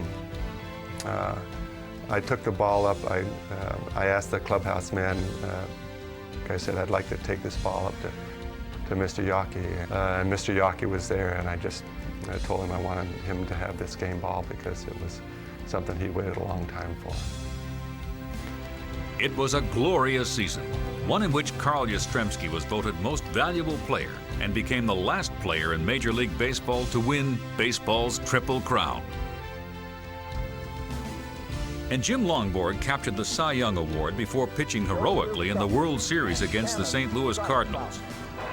And although the Cardinals won the series in 7 games, the 1967 season will be forever remembered as the year of the impossible dream. And more importantly, the year that rejuvenated the Boston Red Sox. 2 days after Christmas in 1967, Jim Lonborg tore 2 ligaments in his left knee while skiing. Despite the laugh he and Carl Yastrzemski shared about the matter, the Red Sox prospects for 1968 had been severely diminished. The saving grace that season was provided by Ken Hawk Harrelson, who became the storyline in the Year of the Hawk. The colorful Harrelson took New England by storm. He belted 35 home runs and led the majors in both RBIs and sartorial flamboyance. I think he had at least 30 Nehru suits. One for each day of the month, you know. Kenny, when he bought something, you know, he'd have them deliver it to the clubhouse. But he didn't buy 1 suit. He might have bought 50 suits. And here come the boxes of suits into the clubhouse. Kenny was he's just a great guy to have on a ball club. People look at him sometimes and say, well, it was the Hawk, he had his Nehru suits, he was doing all this stuff. But Ken Harrelson, as people found out later when he became a broadcaster, is very knowledgeable of baseball and very much into baseball. I always put myself in 2 different personalities anyway. There's Ken Harrelson and there's the Hawk. And I remember a lot of times that I would be on the on-deck circle, you know, in a big ball game, especially going down in that pennant stretch in '67, and I'd say, all right, Kenny, get out of the Hawks' way and let him go. There she goes as it got the legs. We'll see. It is gone for a home run. The Hawk. Ken Harrelson was named the American League Player of the Year in November of 1968. 5 months later, the Boston sports team was turned upside down when the Hawk was traded to the Cleveland Indians. While his devastated fans protested at Fenway Park, a shocked Hawk paid a visit to general manager Dick O'Connell. The next day, I snuck into the ballpark because there's so many people out there. You know, I put a disguise on and came in and snuck up to his offices. And I told him, I said, Richard, I said, you made yourself a hell of a trade. I said, there's only one problem, I'm not going. You know? After retiring for a few days, Harrelson recanted and reported to the Indians, ending the Year of the Hawk. Tony Conigliaro sat out the entire 1968 season to return on opening day of 1969. He celebrated his return with a dramatic 10th inning at-bat. Drive to left center, Blair's back, and it is home run for Conigliaro. Eye specialists had regarded Tony C's comeback as a near miracle, and the return was made even more emotional by the greeting he received from his brother Billy, number 4, a Red Sox rookie, and the kiss he received from no-nonsense manager Dick Williams. What a story here. 19 more home runs later, Tony Conigliaro was a hands-down selection as American League Comeback Player of the Year. He bettered that in 1970 when he reached career highs with 36 home runs and 116 RBIs, only to be traded at year's end to the California Angels. Meanwhile, another Red Sox player was embarking on an extraordinary career year. Rico Petrocelli, who had never totaled more than 18 home runs in a season, launched 40 out of American League ballparks, setting an American League record for a shortstop that lasted for 29 years. And then a breath of fresh air from out of New Hampshire, Carlton Fisk, who became the first unanimous choice for American League Rookie of the Year. The 24-year-old not only established himself as a take-charge guy behind the plate, but he also hit with authority. Nobody knew it in 1972, but in a career that would span 21 years, Carlton Fisk would play more games and hit more home runs than any catcher in Major League Baseball history, with one of those home runs being the most famous in the history of the game.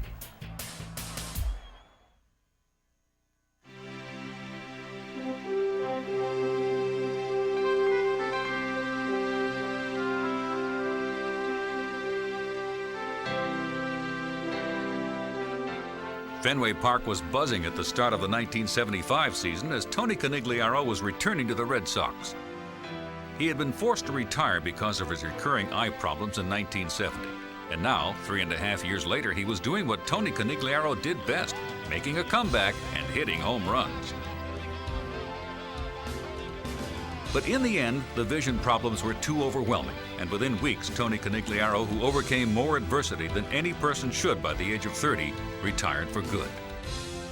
A healthy, functioning Tony Conigliaro would have hit at least 500 and possibly 600 home runs in his career. He was truly and utterly made for Fenway Park. He's the fastest guy to reach 100. We know that in the history of baseball. And this is the ballpark. This was the blissful convergence of talent and location for right-hand power hitters. And there's a fly ball to center field, and For the remainder of the season, the Red Sox depended on two rookies, known as the Gold Dust Twins, 23-year-old Fred Lynn and 22-year-old Jim Rice. 75, we got two young guys that made the club out of spring training, Fred Lynn and Jim Rice. And, well, you know, you didn't know what to expect. They had some talent, but, rookies, you figure, well, they're probably going to struggle. Well, it was incredible from day one. On a June night in Detroit, Lynn sent out word that this was going to be one magical year. At Tiger Stadium, and Fred Lynn hits his second home run in as many innings, a 3-run homer, and the Red Sox lead it 7-0. 2 homers, a triple, and an infield hit. There's a long drive to right field. That's gone. 3 homers in the upper deck. Freddie Lynn, 10 runs batted in. That 3-home run, 10 RBI night was just the beginning of Fred Lynn's golden touch. That season, Lynn did it all with his bat and his glove. A fly ball to left center field. Lynn giving it a good run over there, and he makes a wonderful catch. What a catch by Fred Lynn. His numbers, a .331 batting average, 21 home runs, and 105 RBIs were stunning and very unexpected. He became the first and only player to ever win the Rookie of the Year and the Most Valuable Player awards in the same season. Wow. That looked like a sure bet to drop in for a base hit, but The more highly touted Rice posted numbers that were almost as impressive as Lynn's, a .309 batting average, 102 RBIs, and 22 home runs. a home run by Here's a drive out to left field, and it's gone. Home run for Jim Rice. There was an energy that only a mixture of individuals like we had could create. A couple of young kids that were great, Lynn and Rice. Some old heads that were like Yaz and Tiant. A fiery shortstop like Burleson. And a catcher that was maturing like Fisk. And the Red Sox have reduced the magic number to 3. Everyone contributed. Reggie Cleveland had some outstanding games, big wins. Lee won 17, I think Tian won 18, I won 19. Roger Moret was 10-1. Willoughby was outstanding. I mean, it just on and on. Yaz, Evans, every day it was someone else. It's in time. They've got him, and Dwight Evans has thrown out Gary Sutherland trying to score. A crucial doubleheader sweep of the Yankees ended with third baseman Bobby Heiss spiking the ball. The Red Sox cruised through the remainder of the regular season and won the American League pennant. But in the closing weeks of the season, Jim Rice was hit by a pitch. His broken left hand would keep him off the playoff roster. Ball just runs right into him. In the American League Championship Series, the Red Sox leaned on 36-year-old Carl Yastrzemski to show them the way against the Oakland Athletics. He hit for power. Just makes him think a little bit more about it. Here's a high drive, left field, going back, looking up, goodbye. And fielded with prowess. Remarkable, considering that he had been a first baseman during the year, only to return to left after Jim Rice's injury. The A's bewildered Reggie Jackson was a victim of vintage Yaz. Lines of pitch. Yastrzemski throws to second. Here comes Jackson. Here comes the throw. He's out. Paul Yastrzemski. He said, "How did you do that?" That's exactly what he said. He was surprised, totally surprised, because of the distance that Yaz had to go to get Here there. comes Jackson. Here comes the throw. He's out. I was coming in from left field, and he was getting up, walking towards the dugout. And I said, "Reggie, you know better than run on me." And a bounding ball, second base. Doyle throws to first. It's over. It's over. We had to beat the two-time world champion Oakland Athletics. Not many people were giving us much of a chance. We swept them 3-0, and that gave us impetus to go into the World Series against the big red machine. And there again, no one gave us a chance against them either. This is a great, powerful team. Clearly favored in the series. And when the series started, no one knew we were going to be that we were on the doorstep of history, but we were. The Red Sox countered with a pitching contortionist named Louis Tiant, one of the most beloved athletes in Boston sports history. El Tiante was a fan favorite. And Louis Tiant strikes out Vince to retire the I'm walking from the bullpen to the dugout. Everybody stand up, and Louis and clap at you. Man, you get chill, and you're looking around, and I say, hey, I have to go there and give it 2,000%.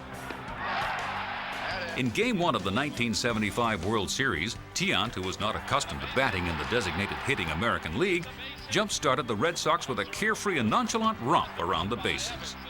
sacrifice, and the throw to second is in the dirt. Into center field, Tiant will hold it second. Playing more straight away to the outfield. And it's a line drive, right field, coming on Griffey. It's a hit. Tiant coming in. Here comes the throw, cut off by Perez. Oh, Johnny wanted it to go through. He missed the plate. I didn't see him touch. I go into second base, I almost broke my neck. Then I go home play, I'm missing. Really well, I'm missing the home play. I know I'm missing, and then Phil told me, you're missing the play. I said, I know. And then I heard Johnny Bench telling the first base, give me the ball, give me the ball. I just go there, making my swing move to the home plate and touching the home plate. El Tiante, he was, for one of the funniest human beings, and certainly one of the funniest baseball players I've ever been around, but one of the fiercest competitors and the best pitchers of that era. One of the best money pitchers that I've ever seen. He needed a win. He gave the ball to Louis, and usually you won. Raw day. And Petrocelli gloves it. The throw in time. And the Red Sox have drawn first blood in the 1975 World Series. Louis Tiant spins a 5-hit shutout to give the Sox... The Reds won the second game. In Game 3 in Cincinnati, the Red Sox' Carlton Fisk, Bernie Carbo, and Dwight Evans set the stage for their own roles in a series that was becoming great theater. Homecoming of sorts, and he hits one well back into left field. Foster looking, and it's out of here. That's a typical Carbo home run to the opposite field. In the series, but he has not thrown tonight. Here's a fly ball hit into left field. Foster back on the warning track, and he will not get it. It's a home run in a tie ball game. Raleigh Eastwick has just given up a game-tying ninth-inning home run to Dwight Evans. As the Red Sox dugout erupts, they have tied it up at 5-all. Controversy erupted when the Reds' Ed Armbruster came to bat in the 10th inning. Tried the winning run. Throw to second. High. By Carlton Fisk over to third. Safe. We are going to have down at second. We're going to have an argument. They may reverse this decision. Red Sox are arguing interference at the plate. They are saying that a batter, after bunting, interfered with Carlton Fisk, the catcher, in fair territory. Fisk makes contact with him, gets the ball, is able to throw to second base, but it's a high throw, and the ball goes into center field. They come around and score, and then everybody's calling and screaming out, actually. Darryl Johnson came out, the manager, and was arguing the play and thought it was interference. You got to get out of the way. You can't obstruct the catcher from throwing. You don't win too many of these arguments, and we didn't in that one. The Reds won and were up 2-1.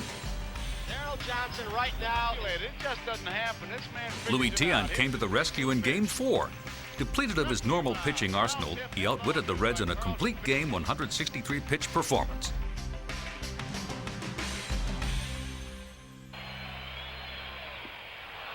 Struck him out. Decoyed inside, went to the outside corner. That ends it. But at the end of 4, it's Boston. The World Series was tied at 2 games apiece. After the Reds won Game 5, it rained long and hard enough in Boston to force the postponement of the 6th game. The delay gave Louis Tiant a chance to start in the game that had more twists and turns than his corkscrew delivery. Watch his head. Now, you think he's coming at you? Look at that, straight up in the air. Amazing body control.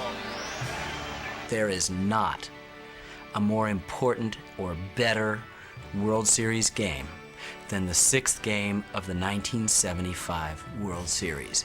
That was more drama than I think anyone could ever contain in one baseball game. The thing is, we had to win that game or else it's all over. So, we were under the pressure to do the job, score runs and make the plays.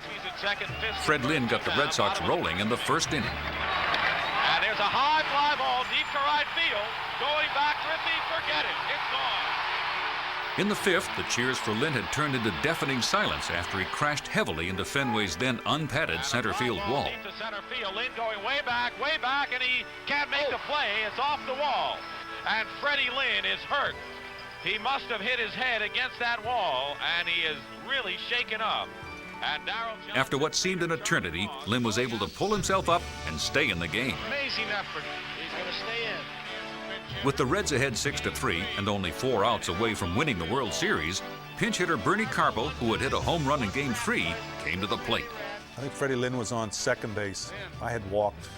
And you're saying, all right, Bernie, come on, get a hit. Let's inch up a little bit on this club. Maybe we can do something, tie it up.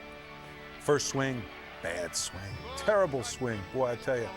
I mean, Bernie looked like he was, I don't know, riding on a pig, I mean, he was like this and whoop. I don't know what that's like, but then the second one was just as bad. I was saying, geez, Bernie, come on, wait on Eastwood. He had good stuff. And then the next pitch, it was a mistake. He got it out over the plate and bang! Deep center field, way back. We're tied up.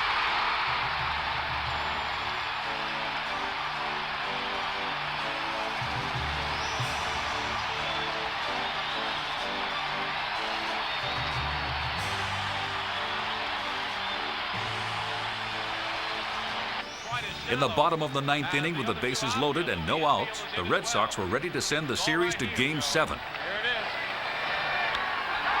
High fly ball, left field. Foster's got a shot. They're tagging up at third. Here comes the throw. It is in time. Doyle is out. Foster to bench. The question remains, what made Denny Doyle run? What I hear, I usually react on what I hear.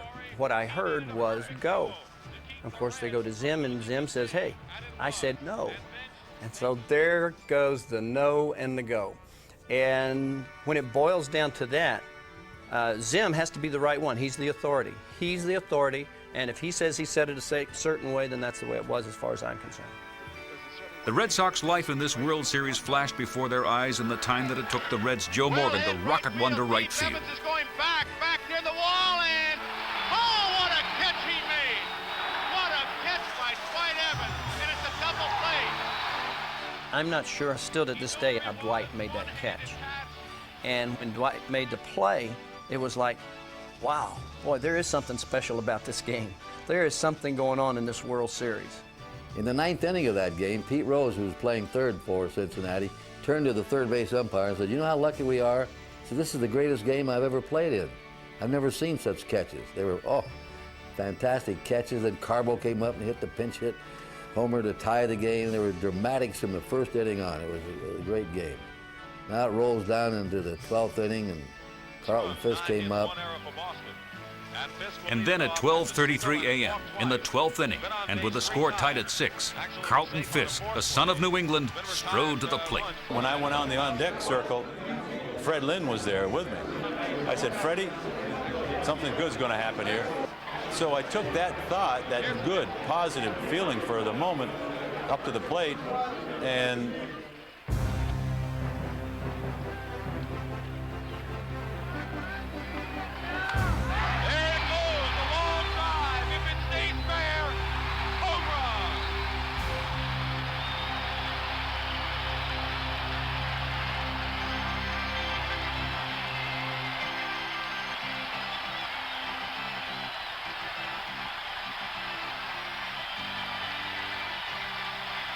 this home run went out and just reverberated. The church bells rang in New England towns all across this beautiful region, you know.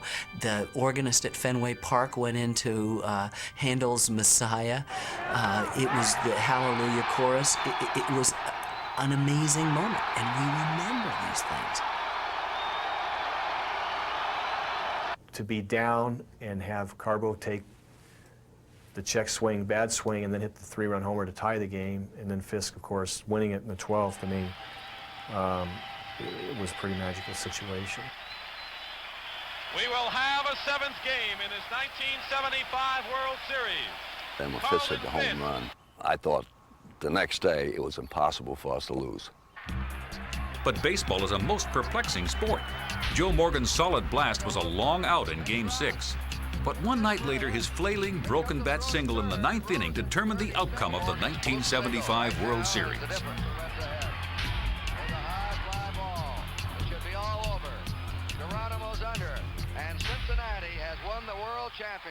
The last 3 World Series appearances by the Boston Red Sox had all gone the maximum 7 games, a point that author John Updike refers to as the edge of total victory. In 1946 and again in 1967, the Red Sox went the distance against the St. Louis Cardinals.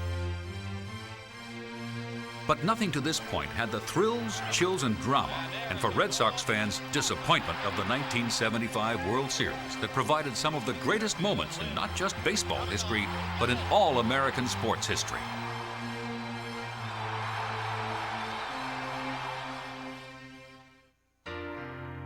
During the 1975 World Series, Red Sox owner Thomas A. Yawkey was clearly on a roller coaster ride of emotions as he desperately sought the world championship he had longed for since purchasing the Red Sox.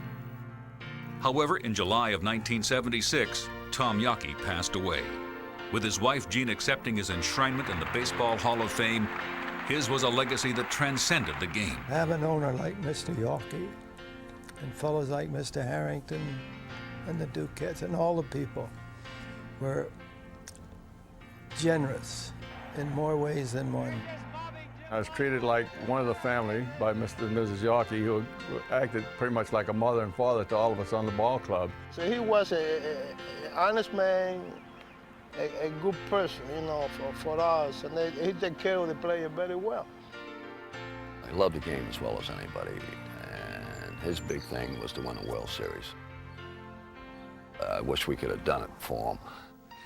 Tom Yawkey had transformed the Boston Red Sox franchise from one of the weakest in the major leagues to one of the healthiest. In the process, he created a New England institution.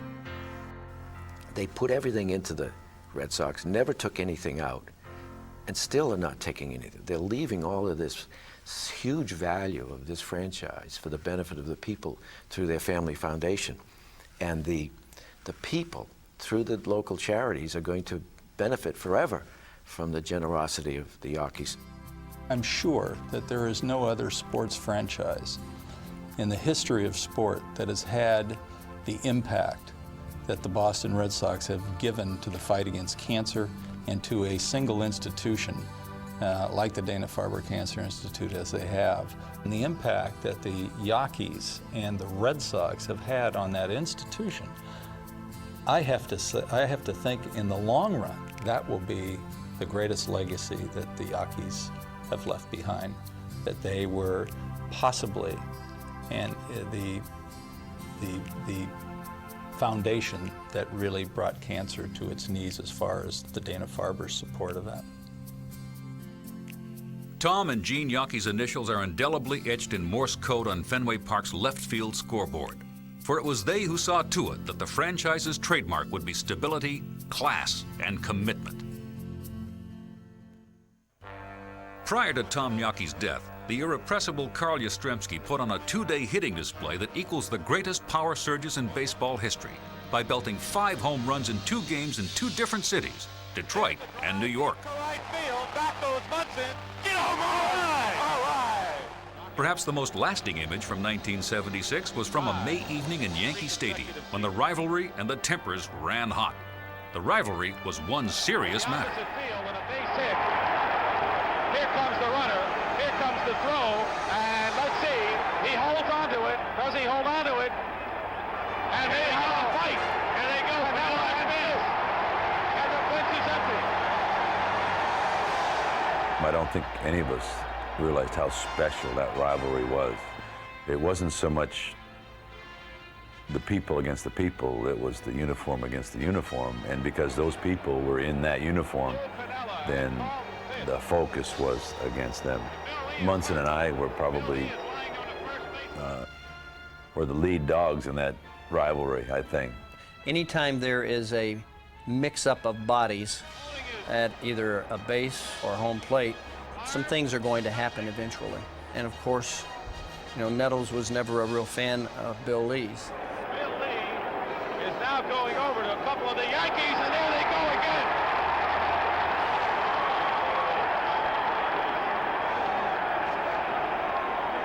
Mickey Rivers is in the middle of it. Mickey Rivers is the guy that's trying to hit everybody with a sucker punch. And the thing that I remember the most about it was the crunch when Lee went down. The brawl took its toll. Southpaw starter and Yankee killer Bill Lee separated his pitching shoulder and did not return until September that season. Once again, the battle lines with the Yankees had been drawn. Things have gotten out of hand here at Yankee Stadium. The Red Sox have traditionally been a team for and about sluggers, with the 1977 squad being the most prolific. They belted them often and set a team record with 213 home runs. They belted them long. Carl Yastrzemski became the only player to ever hit the right field facade. It is a home run.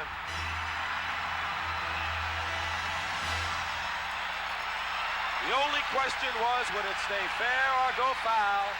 The lineup consisted of 5 players who hit 26 or more round trippers, led by American League home run champion Jim Rice's 39.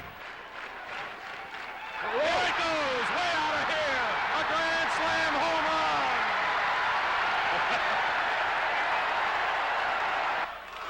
Fan favorite George Boomer Scott added 33 of his self-named taters. Here's another deep drive, way back, it's gone. And both Carl Yastrzemski and Carlton Fisk threatened the 30 mark. Lescotto is back, way back, and it's gone. Incredibly, the 9th batter in the order, Butch Hobson, did hit 30 home runs. Following the throw. There's a drive, forget it. And it's into the screen for a 2-run homer for Butch Hobson. On the 4th of July, the Red Sox set a team record by hitting 8 home runs in one game. There it goes, number 4. This is number 4 this inning.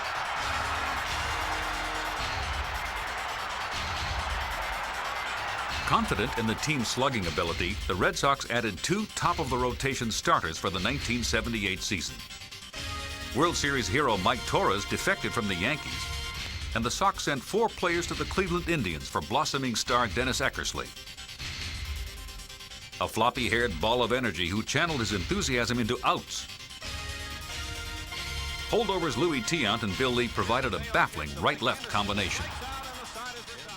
Pitch to Morales. Ground ball right side. Scott has it, and he'll race Morales to the bag, and the ball game is over. And if any of the starters failed, relief pitcher Bob Stanley was there to save the day. Rounding out an already impressive lineup was Jerry Remy of Somerset, Massachusetts, a Red Sox rarity, an honest-to-goodness speed merchant. The Red Sox dominated the American League in the opening months of the 1978 season. On the inside corner, and Louis Tiant gets Pat Kelly for the... From the beginning, Jim Rice was prodigious with one of the most amazing offensive performances in Red Sox, if not baseball, history. Jimmy talked with his bat. Jimmy was a great hitter. He had a phenomenal year that year. He was a tough out, men on base. You know, you didn't want anybody else up there, Jimmy. Rice's numbers, a .315 average, and major league leading totals of 46 home runs and 139 RBIs. His team record 406 total bases made him the first American League player to have more than 400 in 31 years. Jimmy Rice was a tremendous talent. He, you know, set a high standard when he came in and stayed that way consistently for, I don't know, 14, 15 years, I believe. Very strong. One of the few men, I think maybe the first man ever to check swing and break the bat, have the top of the bat snap off. Entering September, the Red Sox were a healthy 6 1/2 games ahead of the Yankees. But due to a combination of injuries and erratic play, The Red Sox once healthy lead had evaporated. With just 2 weeks remaining in the season, the Red Sox trailed their nemesis by 3.5 games. But the Sox staged a comeback of their own, winning 12 of their last 14, including their last 8 in a row. The last game of the season, Louis Tiant climaxed a wonderful comeback with a clutch 2-hit shutout. The win propelled the Red Sox into a one-game playoff with the Yankees. We go to tomorrow. We go to tomorrow. But what must Mike Torres be thinking about as he comes in? Mike Torres drew the start against his old mates. The best pitcher in the game, Ron Guidry, started for the Yankees. If you want to know what pressure is, it's this game, the 1978 playoff game. One team goes on, one team goes home. One team's going to win 100, one team's going to be a loser with 99 wins.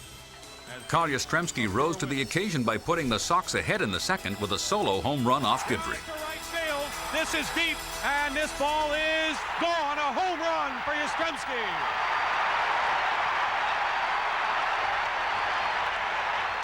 Rice knocked his 139th run of the season in the sixth.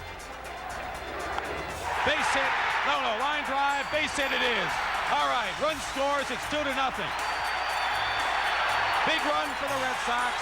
2-0 in favor of Boston. But in the seventh, light-hitting shortstop Bucky Dent made his way to the plate and into Boston sports infamy. Bucky Dent. It was a pitch, I guess, I got in the head of the count on him. I wanted to, and then unfortunately he fouled that ball off on his foot, and it took like 5 minutes. It came out and they sprayed some of the ice on him, and he was hobbling around, and I was in a pretty good rhythm going and going and going. I think it threw me off a little bit because I didn't quite throw the pitch where I wanted to on the very first pitch when he came back into the batter's box. Bucky's okay. Count 1 ball, 1 strike. 2 out. Chambliss on second.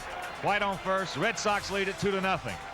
I was trying to get it in a little bit, knock him off the plate because I could afford to strike, and then come back. I was going to come back with a slider down and away, get a little ground ball, pop him up. Ball hit hard to left field. Yastrzemski goes back. He looks up. It's going to be out of here. A home run for Bucky Dent.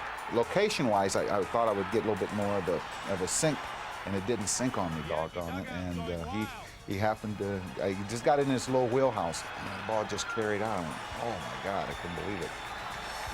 That sentiment was shared by the better part of New England, and it wasn't the last stroke of misfortune that the Red Sox would suffer on that October afternoon. 3-run homer by Bucky Dent has put the Yankees on top 3-2. Trailing 5-4 in the final frame, the Sox tried to rally one more time. Ball 4 and he's on. Burleson walked. Tying run aboard. Then Rennie hit a line drive that Yankee right fielder Lou Piniella lost in the sun and shadows. When that ball was hit, Lou Piniella, to this day, will tell you he lost the sight of the ball, and he just made a stab. Had he not ball just landed in his glove for whatever reason it happened, if the ball had not landed in his glove, it's possible that Jerry could have had an inside the park home run because the ball would have gone right by him. The ball gets by him. You see him recover very quickly, then turn around and make an outstanding throw to Nettles at third base. With 2 out and runners on first and third, fireballer Goose Gossage faced Carl Yastrzemski. And he pops it up.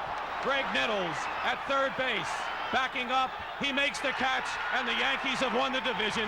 That was probably the most intense game I've ever played in my life, just because all the marbles were there. Both teams came to the ballpark with their suitcases packed to go on to the playoffs, and one team was going home a disappointing second-place team. And unfortunately for us, we came up a little short. I still say that probably the best ball club we had was in '78. The Yankees went on to win the World Series. The Red Sox again had played to the edge of total victory. 12 seasons after the original year of the Yez came the year of the Yez Part 2.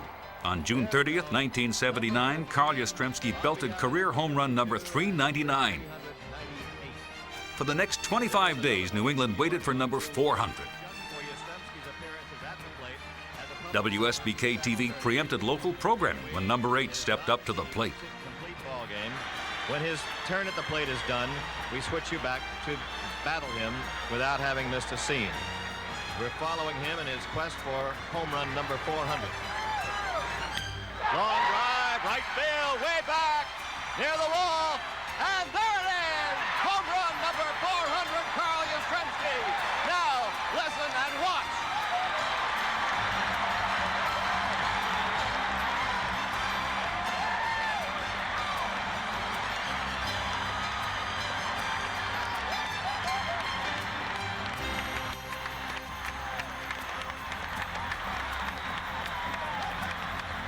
They're all going mad here as number 400 has been hit by Carl Yastrzemski, and watch him.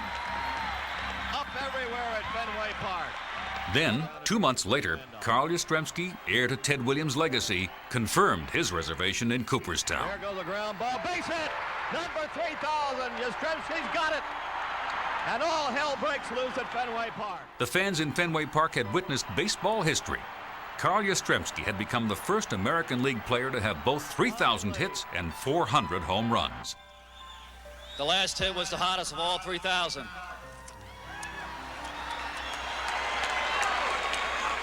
I took so long because I really enjoyed all these standing ovations you gave me the last couple of days.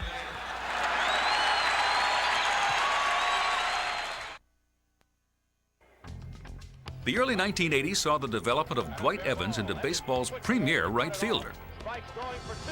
This guy had a cannon out there, and if he got to a ball, he caught it. He made sliding catches. I mean, he always made the right throw. He always knew the game. He always knew the situation at hand, where to throw the ball. Hit for power, too. Here's another guy that's up there with Hall of Fame type numbers. A decent hitter in the early part of his career, Evans tied for the 1981 American League lead in home runs. In the 1980s, he had more home runs and more extra base hits than any American League player. It is home run, Dwight Evans, 6-3 ball game. Also in 1981, newly acquired third baseman Carney Lansford led the American League in batting at .336. Lansford suffered an injury in the 1982 campaign, opening the door for Wade Boggs, a rookie third baseman who would wind up being a veritable hitting machine for the Red Sox. Boggs was a 5-time American League batting champion, and he is the possessor of a career Red Sox batting average of .338. That ranks him second only to Ted Williams in team history. He would keep fouling off the ball until he got the one he wanted to hit. Again. But then you've seen this before.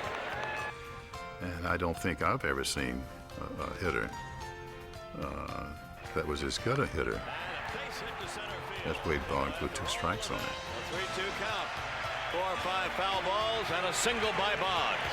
2 on, nobody out. Boggs was a guy, when he hit and got on base, we won.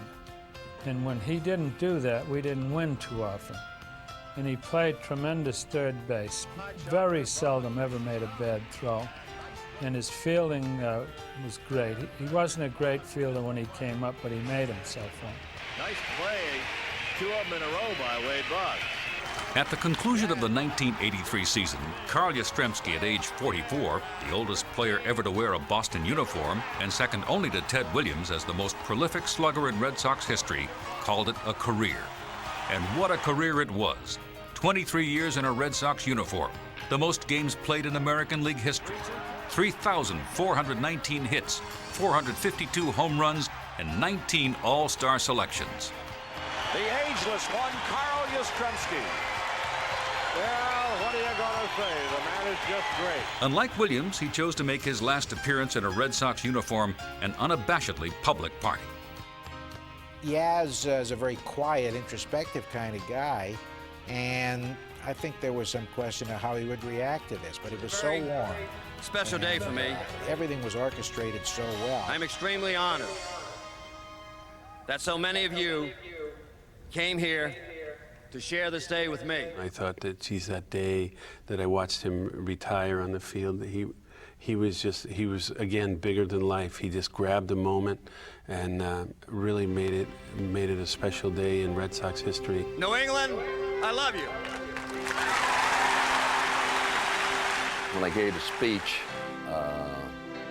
I didn't know what I was going to do after I was finished. And then I said, well, I've got to do something, so I said I'm going to run around the field.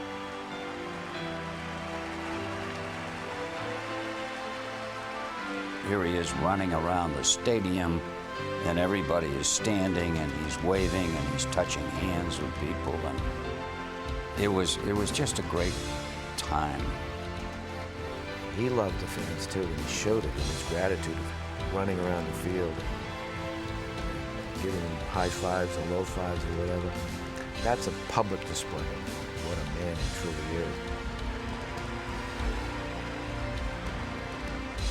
Watching him on the day that he retired, watching him go around and touching everybody's hands and being so real to them again, it's just incredible the magnitude of how many people he's touched in his career.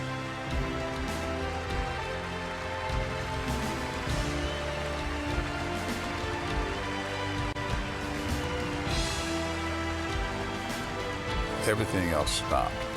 I don't even recall who we were playing, what the score was, the circumstances, or anything else. But it was a milestone. Just watching, many things went through your mind and the visions of what he had accomplished, and you just said, "Oh my goodness."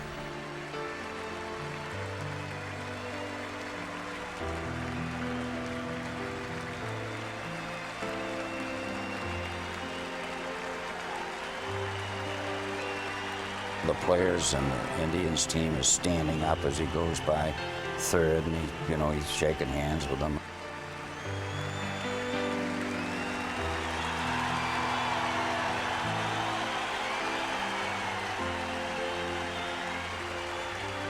He did as good a job of saying goodbye as anyone I've ever seen in sports.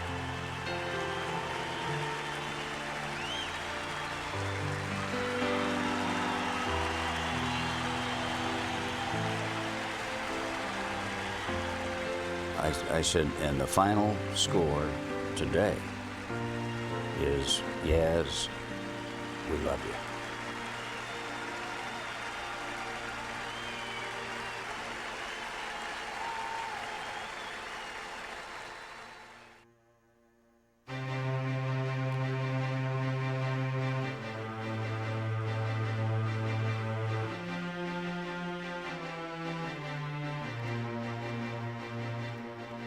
The seeds of greatness were sown in the early 80s. A number of young players, including left-hander Bruce Hurst, Struck him out. and the highly charged oil can Boyd came into prominence. He was sharp. He could read hitters. He understood how to get them out. He could see holes that a lot of other people didn't see. He also was flamboyant, I think. He brought some magic to the pitcher's mound every time he went out there. Bruce Hurst was this phenom pitcher who was coming through the organization that had fantastic stuff. A lefty that the Red Sox had been looking for. But the hurler that showed more promise than anyone was a big fireballing Texan named Roger Clemens. Clemens gets his first major league strikeout. Their unsung battery mate was the quiet, unassuming, and quietly productive Rich Gedman from Worcester, Massachusetts. Getty takes him deep, way back, home run, into the grandstand out The there. lineup also featured two quality batsmen. Bill Buckner was a first baseman with a reliable bat. Mel Hall going back, he's right at the fence, it's gone. Two-run homer for Buckner, and we're tied at 3. Outfielder Tony Armas packed a wallop and would smash a league-leading 43 home runs. A screen home run for Tony Armas, his 37th of the year. And the Red Sox lead it 2-0. I felt like we had a great club.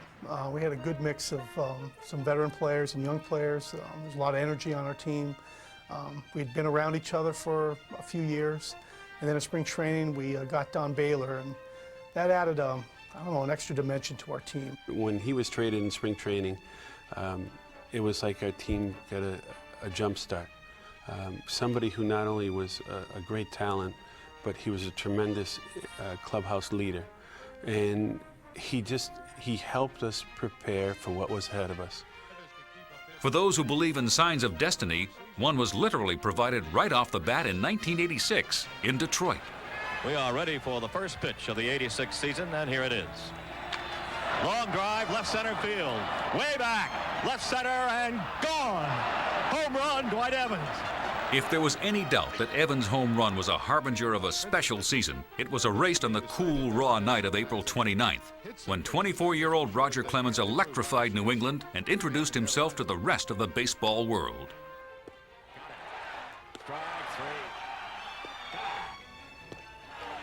When you're mounting up strikeouts and you're out there doing it, you know, nobody's talking to you. When you're doing something like that, it's somewhat like a no-hitter where guys don't want to talk to you. Strike three. Struck him out. It was probably more intense in a way than a no-hitter. You know, he just didn't know if he could keep it up, and he was doing things that nobody had ever done before. The thing that's ironic for me is that he didn't walk anybody. Defensive set. Popped up right side. Playable for Baylor as he drifts into foul ground now. And has it go off his glove. That gives Roger another chance. The question about Don Baylor missing a pop-up during the game, he got razzed plenty about that. But it was nice that we had the type of player on the mound that could overcome a missed out or get a fourth out of the inning, if you will. Well, watching Roger pitch that night, you knew something was up in the first 2 or 3 innings. Because normally when Roger pitched, there were a lot of foul balls. The Mariners weren't even making contact. They were swinging and missing. There were very few foul balls. He was just mowing them down. And about the 3rd inning, he started a string of 8 straight strikeouts. And I said, let's get out the record book because something special is going to happen tonight. Got him. 13 and a new Red Sox record. I struck out in the 1st inning and in the 9th. So I was 19, 1 and 19. And I had no idea because, I mean, we knew he'd struck out a lot of guys, but it was a good ball game. But as the game went along, it was a 0-0 game up until like the 6th or 7th inning. So the strikeouts really were noticeable, but not noticeable because there was a bigger thing at hand, and that was to try and find a way to win the game. Young's place. Drive deep to left center field. This ball is deep, deep, gone. It's a home run. 3-run homer for Evans. The Red Sox lead 3-1. For 9 innings, I watched this guy play catch with his catcher. There were so many swings and misses or balls taken that were just unhittables. You don't deal that too often. And like I said, it was incredible in the sense that everywhere I put the glove, he hit it. I would like to take some credit for it, but it was all him. I would think they would just stay up. Yep. As a matter of fact, I'm going to stand up. A new record. Clemens has set a major league record for strikeouts in a game. 20. Clemens led the way on a rocket ride to the top of the standings in May. Rocket Roger himself was en route to a 14-0 start, and everything was going right for the Red Sox. Second strikeout for Clemens. Right before the All-Star break, in an extra inning game against the California Angels, down 7-4 in the 12th inning, a combination of hitting heroics and an Angel gaffe delivered the Sox a win. And he slams it into right field. Baylor coming to the plate. Here comes the throw. Not in time. It's tied up. The ball gets away. It is backed up. Runners will be at 2nd and 3rd. That's where we are right now. Ray Quinones the batter. Runners at 2nd and 3rd. Did he call a ball? They have called a ball. He And did. They must have. Red Yes, sir. Sox win it. A balk has been called, and Evans comes home. And another impossible win for I Boston. can remember Bob Boone going nuts. And it was like, I cannot believe we just won this game. Everybody just rallied around it. And again, it's one of those times where you sit there, much like the first series in Detroit, you go, if these guys are the best, we can beat them. The makeup of the club was great. Evans in right field, tremendous. Leaps up for the catch. We had Jimmy Rice in left field. Boggs, probably one of the best hitters in the game. I think once we picked up Spike Owen late in the season, it gave us some stability. Hall going back, still going back. This ball is out of here. Home run for Spike Owen. Marty Barrett at second had an exceptionally good season for us. And we had depth behind the plate, Gedman as a catcher. So it was a club that really didn't need a lot. Henderson gave us that kind of shot in the arm. He gave us a little bit more power. Center field, being chased by Shelby, and up he goes. It is gone. Dave Henderson's home run. We had depth in pitching.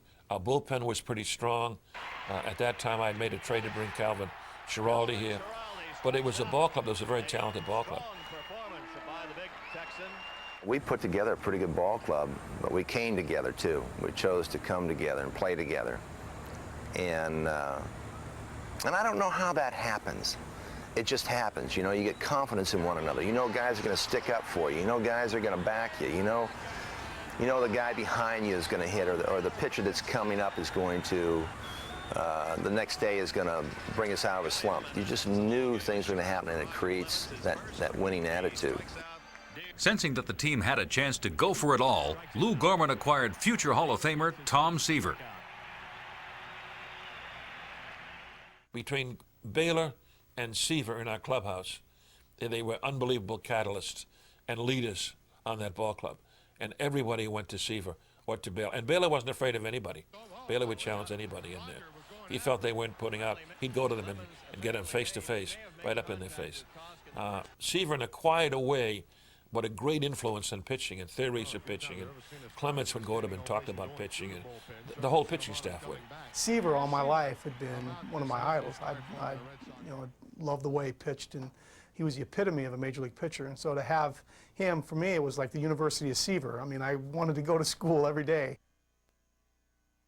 Before August was over, Clemens had notched his 200th strikeout and won his 20th game, becoming the team's first 20-game winner since Dennis Eckersley. The Red Sox were right where they wanted to be, in first place heading into the final month. And then on September 28th, a highly charged oil can Boyd was on the mound against the Blue Jays with a chance to bring playoff baseball back to Boston. Jim Rice, 2 out. The high pop-up. This may do it. Buckner is there. It's all over. 11 years after playing a lead role in the greatest World Series in the history of the Grand Ole Game, the Red Sox would engage in another round of unforgettable October drama. In the 1986 American League Championship Series, the West champion California Angels rode the emotional wave of the franchise's first playoff appearance to take a commanding 3-1 series lead. And the way things were looking after games 3 and 4, it looked like the Red Sox season was going to end in Anaheim.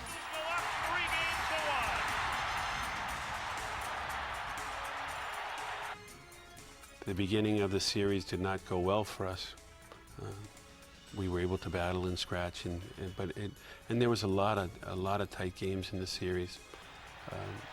You know, the series was over basically in California. The center field and deep and carrying and gone.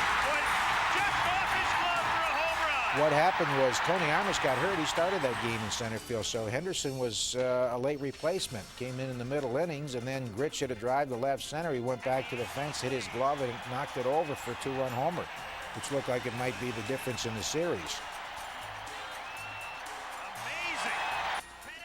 Bruce Hurst took a 2-1 lead into the 6th, where it appeared that the fates were conspiring against the Red Sox again.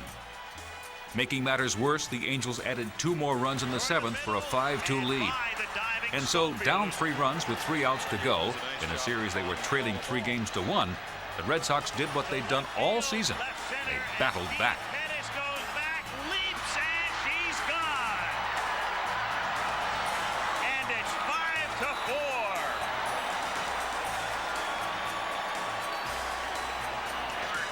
Don Baylor hits one out. There's 2 outs in the last inning. I was coming up. They had motioned to the bullpen for the left-hander. And much of the resolve that we had during the season was brought into that. I'm sitting there going, there's no way I'm going to be the last out of this game. I don't know how or what way it's going to happen, but I have to find a way to get on.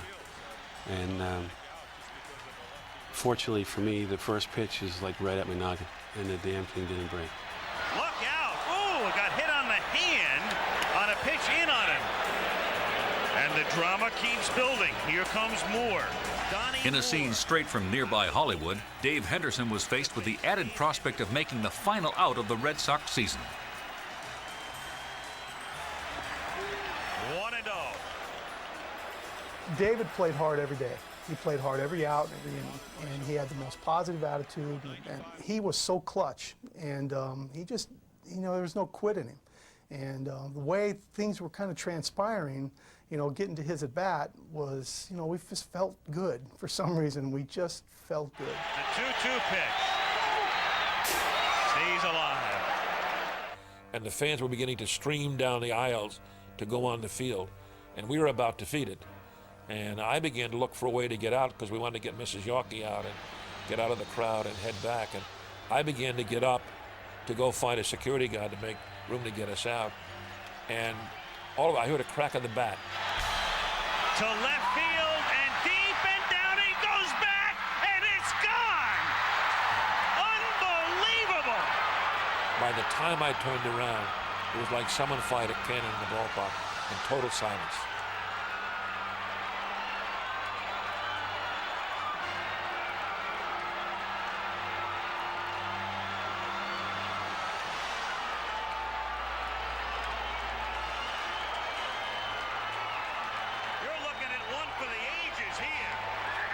Game 5 was the greatest game I've ever been in my life. There was more, especially the last 2 innings, there was more ups and downs and emotion and energy than I'd ever been around. I've never been around 50 or 60,000 people like at Anaheim that was deathly silent. The only people we could hear were ourselves. Forgotten in the euphoria is that the Angels tied the game in the bottom of the ninth, sending the game into extra innings. The throw home is there. No, he's safe. It looked like it was over, and Henderson had to perform the heroics twice. Then the Red Sox loaded the bases in the 11th inning, and he hit the sacrifice fly. And it's drilled to the gap in left center field, deep enough to score a run. Pettis makes the catch. Baylor tags. Red Sox lead 7-6. Popped up. Here comes Stapleton. Next clean to Boston. Although the Red Sox trailed in the series 3-2, in their minds the series was decided. Somehow we came from the depths of being eliminated and scratched our way back and won Game 5. But what I remember most is after winning Game 5, there was not a feeling that we would lose.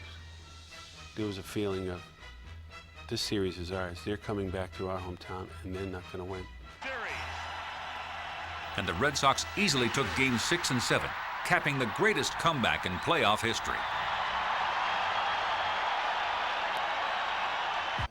Baseball's spotlight shines brightest in October, and in 1986, the Red Sox shared center stage with the New York Mets. But the season that began with a harbinger ended with a prophecy. The nightmares are that you're going to let the winning run score on a ground ball through your legs. So, you know, those things happen, you know, and just I think a lot of it is just fate. The team split the first 4 games, but pitcher Bruce Hurst put the Sox in the driver's seat by throwing a complete game 4-2 victory in Game 5. In Game 5, when Bruce Hurst pitched, it was a great game, and we were able to win that one and go up 3-2. Going back to New York, going into Game 6, you know, we felt very confident that we were going to have a chance to win. Game 6 probably was the most dramatic moment in my time, certainly, and maybe in the last 20 years. It was a ball game we had won. There were so many things happened in it.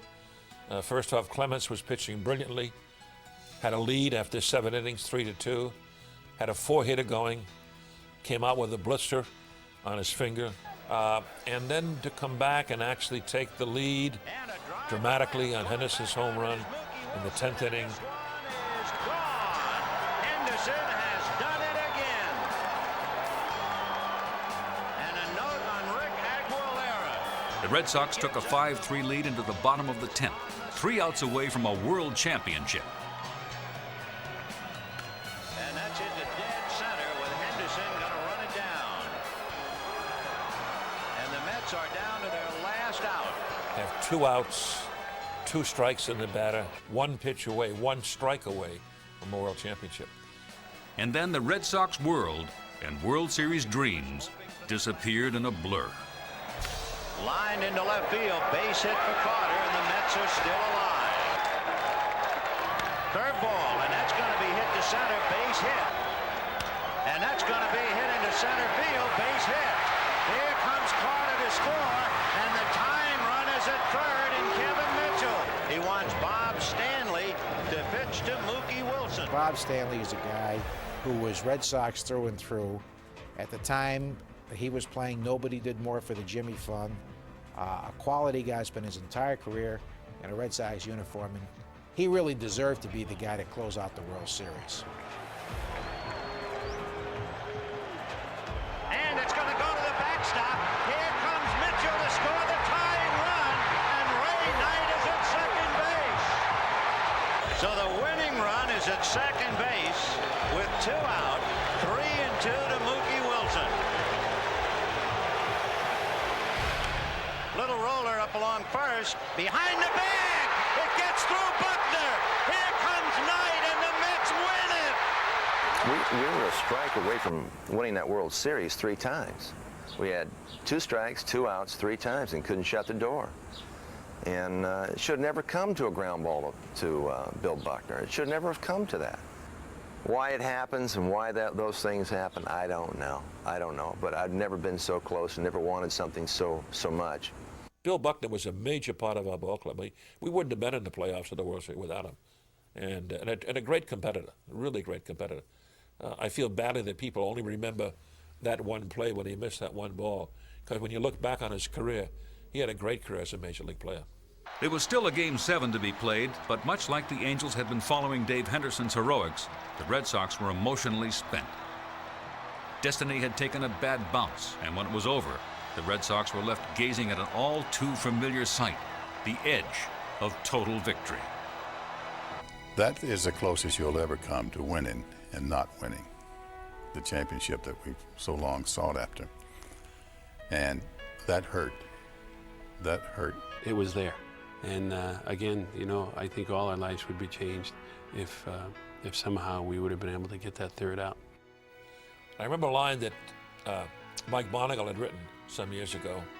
And he wrote a line, he said that baseball is not a matter of life and death, but the Red Sox are. And that suddenly the implication of that hit me that moment as you sat there consumed in that despair. The disappointment of the 1986 World Series did not, however, diminish the team's fire. In 1987, Roger Clemens powered his way to his second straight Cy Young. And Wade Boggs emerged as the game's best pure hitter with his league-leading .363 average. Toward left field for Boggs, toward the wall, and off the wall high. Takes the big hop. Boggs has a 2-out double. He goes deep, left field, high into the air. Game's over. Home run, Kevin Romine. 100 years of Red Sox history reads like a long book, yet each season unfolds as a story unto itself. Witness Morgan magic in 1988 when Boston-born and bred Joe Morgan assumed the reins of his hometown team. That's out towards second, and it's Jody Reed over, and this game is over. As Joe Morgan's crew makes it 24 in a row at home. And something happened that probably will never happen again in baseball. It could, but it's going to be tough to break. A team with an interim manager that won 12 straight games. This just doesn't happen.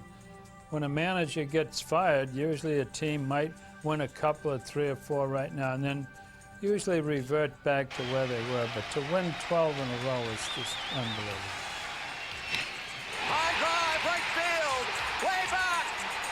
Home run, the Red Sox win. Todd Benziger. Every day it seemed someone new would step to the plate to become a hero. That's the single most exciting period in my career with the Red Sox, Morgan Magic. 12 in a row, 19 out of 20, and 24 straight at home. And there were some spectacular finishes. Barrett bangs one into left field. This game is over. The Red Sox win it 3-2.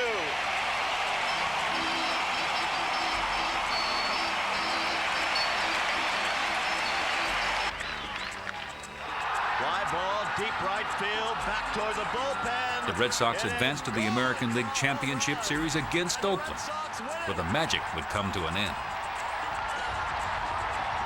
The Red Sox staged more drama in 1990 when the biggest challenge in the East came from the Toronto Blue Jays. Tom Brunansky came to Boston with a reputation as a streak hitter that could carry a team when he was hot. And that's exactly what he did in the final weeks of the 1990 season. Brunansky homered 3 times in one game to propel the Sox to a key victory over the Jays. The Red Sox work wasn't done until the final game of the season. Clinging to a 2-run lead in the 9th inning, Brunansky would again play the role of hero. And with 2 out and the tying run was at first, Ozzie Guillen, who almost did everything to the left of second base, even though he's a left-hand batter, pulled the rear and pitched down the line. Line down the right field line, hooking toward the corner, Brunansky! He made the catch in the corner! A great catch by Tom Brunansky! And the Red Sox are the champions of the American League East in 1990! Although they would eventually lose to Oakland in the playoffs, 1990 was a season to remember. Midway through the 1991 season, the next Red Sox hero arrived on the scene. First baseman Mo Vaughn instantly became a fan favorite. The 1995 season belonged to Vaughn. He exploded with 39 home runs and 126 RBIs, numbers that would earn him the American League MVP award. Mo had this uppercut swing that was just ferocious, and he could catch up with anybody's fastball. He really wanted to mash the baseball and hit it as far as he could. So that year he tied for the league lead in RBIs with the league's most valuable player. So you can't argue with the results. By Mo Vaughn. The Red Sox are Eastern Division champs. Following a first-place clinching 3-2 victory on September 20th over Milwaukee, fans celebrated the team's first return to the playoffs since 1990. The Red Sox faced Cleveland in the playoffs, but were swept in 3 games.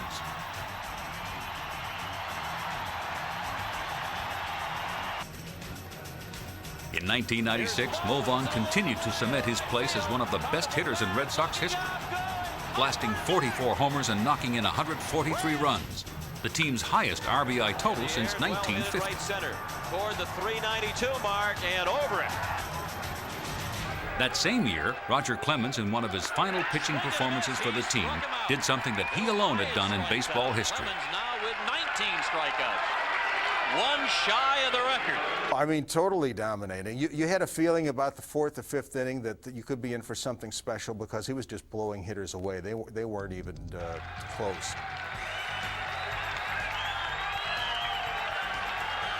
Here's the 2-2 pitch. Swing and a miss. He struck him out. That's 20 on the night for Roger Clemens, who has tied his own record. 10 years after his first 20K performance, the Rockets' electrifying encore served as a fitting farewell from a pitcher who had provided Red Sox fans with 13 seasons of thrills.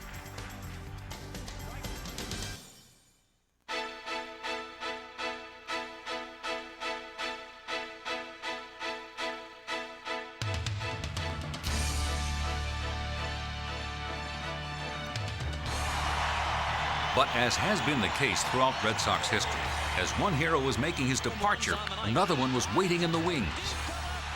Nomar. He was on a first-name basis with Red Sox fans almost from the moment he arrived. But nobody was ready for what Nomar Garciaparra would do in his first full campaign. Sends this one deep to left field. It is going. It is gone. A home run for Garciaparra. When he came up to the big leagues in 1997, I knew we had something special when I called Ted Williams one day, and Ted said, "Hey, let me ask you about that kid shortstop you guys brought up, Garciaparra." I said, "Yeah." Ted said to me, he said, "He reminds me of somebody, but I can't quite put my finger on it." So about 2 weeks later, after watching Nomar perform, and he did real well when he first came up to the big leagues, Ted calls me up out of the blue, and I get on the phone, and he doesn't even say hello. He just blurts out, "DiMaggio." The style, the grace, the legs, the way he swings the bat, the way the bat hits the ball just about every time he swings. He said, "The kid shortstop reminds me of DiMaggio." Garciaparra had one of the greatest rookie seasons in baseball history. He belted 30 home runs and drove in just under 98 runs as a leadoff hitter. Nomar's outstanding offense was matched only by his glorious glove work. That's a tough play, a spinner to short. Nomar, a great play. If you say Nomar, you say, I paid my money to watch him. I'll put him right up there with the best players in the game, if not the best. Pedro Martinez has shared the Red Sox marquee with Nomar since 1998. Martinez has provided Red Sox fans with the pleasure of seeing an ace pitcher at the top of his game. He's one of the best ever, if not the best ever. I know every fifth day when he pitches, I'm a fan just like anybody else. If you've never been in Fenway Park, the day he pitches, the atmosphere is taken to another level. People ask me all the time, do I learn anything from him? I don't, because he's got 3 pitches that I don't have, and so every fifth day I'm a fan. For 6 days in July of 1999, there was a love affair between a sport, a team, and a city. And as in any such relationship, there was honor. The honor for the Boston Red Sox to host the 70th All-Star Game and the last of the 20th century. Every day around Boston and at Fenway Park during All-Star Week was new, fresh, and exciting. This one could be all the way to Meade. The All-Star Game shared top billing with another Ted Williams flair for the dramatic. That came when he was introduced as a member of the All-Century team. Please welcome the greatest hitter that ever lived, number 9, Hall of Famer, baseball legend, Ted Williams.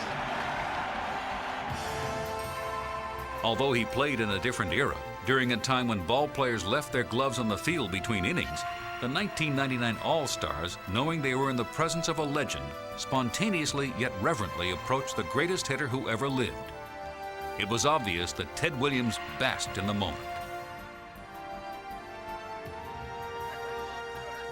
It turns out that John Updike was wrong. Gods do answer letters. It just takes a while for the message to come home.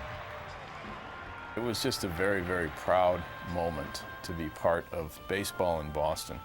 And I was so proud of how our people did that day. You know, not just in putting on the game and producing the show. The flyby was terrific. But in the way that Pedro Martinez performed, I mean, that was just awesome. You know, Pedro was out there on a mission, and he was going to show that he was the greatest pitcher in baseball.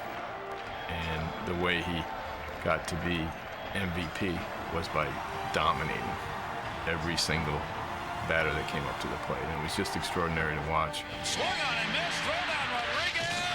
He got him. Strike him out, throw him out, double play. Martinez's 1999 season was one of the best in baseball history. He struck out 313 opponents.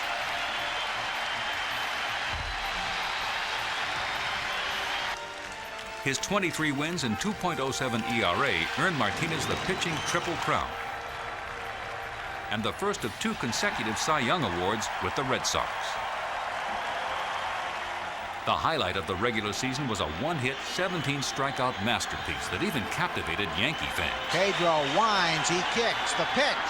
Swing and a miss, strike 3. Pedro Martinez has pitched a one-hitter. And then there was the deciding game of the 1999 American League Divisional Series.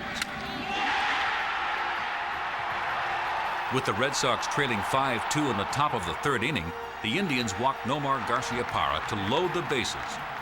Troy O'Leary would make them regret that decision. The pitch. Swing and a shot deep to right center. Way back! Way back! Grand slam! Troy O'Leary. First ball swinging.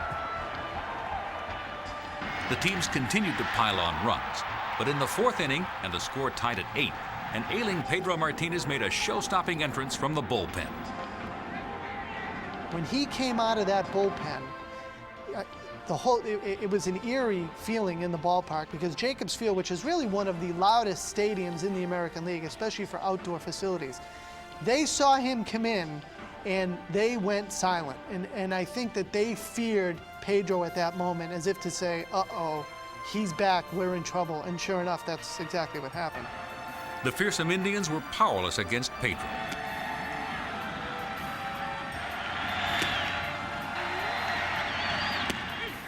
As the game moved into the 7th inning, the Red Sox bats had cooled as well. When the Indians intentionally walked Nomar, Troy O'Leary made them pay again. Swing and a drive deep to right. Way back. This ball is gone. They did it again. O'Leary's homer was more than enough cushion for Pedro, who did not allow a hit over 6 innings of relief. Pedro Martinez, the best pitcher in baseball, has pitched 6 no-hit innings in relief. The performance was perfect. He didn't allow a hit. He pitched 6 no-hit innings and got the last out and won the ball game. And I remember being in the clubhouse afterward and telling him that I thought it was the most heroic thing I'd ever seen on an athletic field. And the smile of satisfaction he had on his face was priceless. But the Red Sox had completed their last courageous comeback. Even though they would lose to the Yankees in the championship series, the 1999 baseball season was a special one. The first Red Sox season of the 21st century was highlighted by superstar performances from Pedro Martinez and Nomar Garciaparra. Nomar continued to enhance his reputation as a premier player by devastating opposing pitchers. After flirting with the magical 400 mark for much of the season, he finished the year with a league-leading .372 batting average. I heard a fan yell at me and just said, "Nomar, 398, come on, let's go." And I kind of just chuckled to myself, and I kind of like just turned around, and the fan was dead serious. And I was like, wow, and I couldn't believe it, and I was like, you know, it's here, it's at the, you know, pretty much the end of July, August, and I'm like, I figured, you know, 398, you know, 400, that's pretty good. I figure I'm doing all right this year. But I guess the moral of the story is that I went home and I go, and I couldn't believe, I was like, man, these fans are killing me for batting 398. And at the same time, I was also thankful that they get on me for batting, you know, 398, just saying that, you know what, they love the game, they expect a lot out of you, and I expect a lot out of myself as well. And you know what, they're passionate about it, you know, they're never satisfied like I'm not. And I said, you know, just win a World Series and they won't care what I hit. He became the first right-handed hitter to lead the league in hitting in consecutive seasons since Joe DiMaggio, 60 years earlier. In the second game of the 2001 season, Hideo Nomo, in his Red Sox debut, went into the 9th inning against the Baltimore Orioles with a chance to join the Red Sox no-hit club.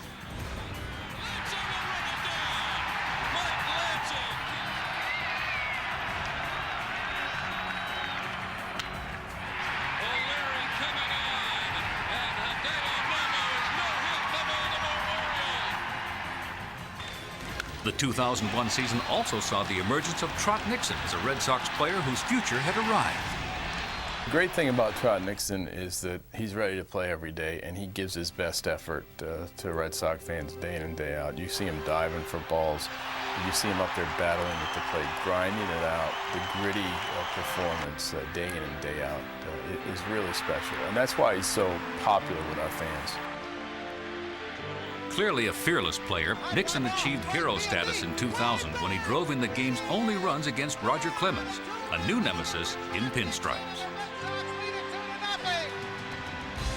And as had been the case with Nomar and Pedro before, Red Sox fans experienced a love at first sight with a king-size free agent prize, Manny Ramirez.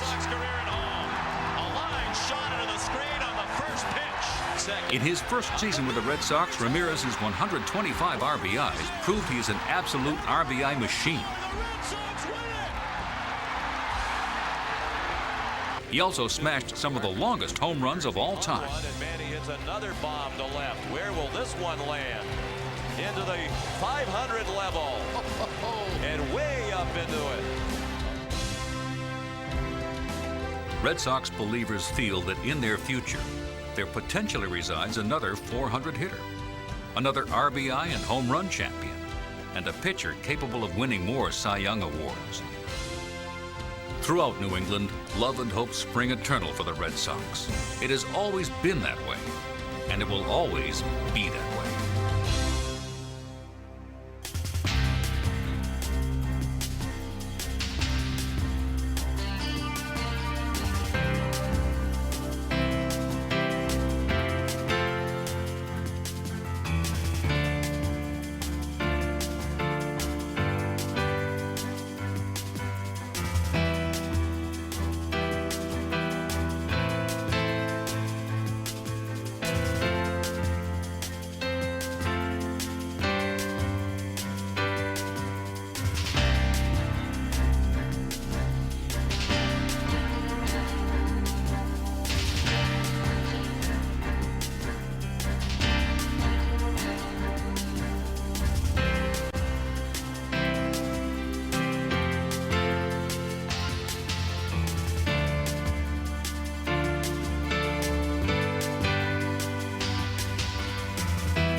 Venerable Fenway Park in Boston on this magnificent summer evening. We were all just drained with the pregame ceremonies of all of the greatest players being on our field at Fenway and being introduced, and then to have them bring Ted Williams out and have these old and current players assemble around Ted to pay homage to him.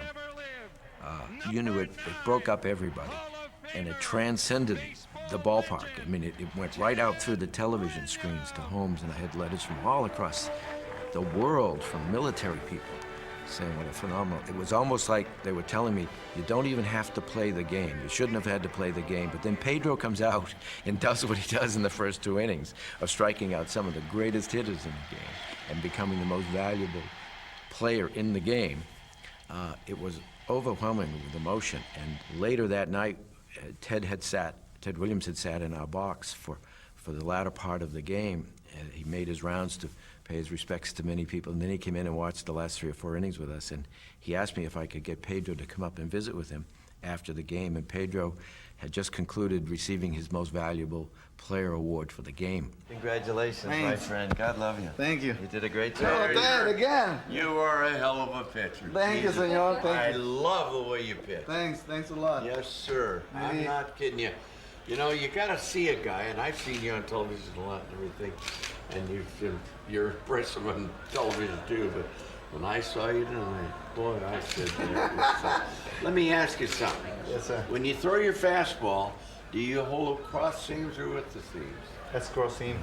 80% of the time. 90% of the time is cross seam. Do you? Well, then you're really spotting your fastball more than anything else. Yes, I am. I'm Yeah, really on and top then of that. and every time you start the guy out, I called it tonight with 2 strikes. You threw a lot of sliders and whatever the hell it is you're throwing.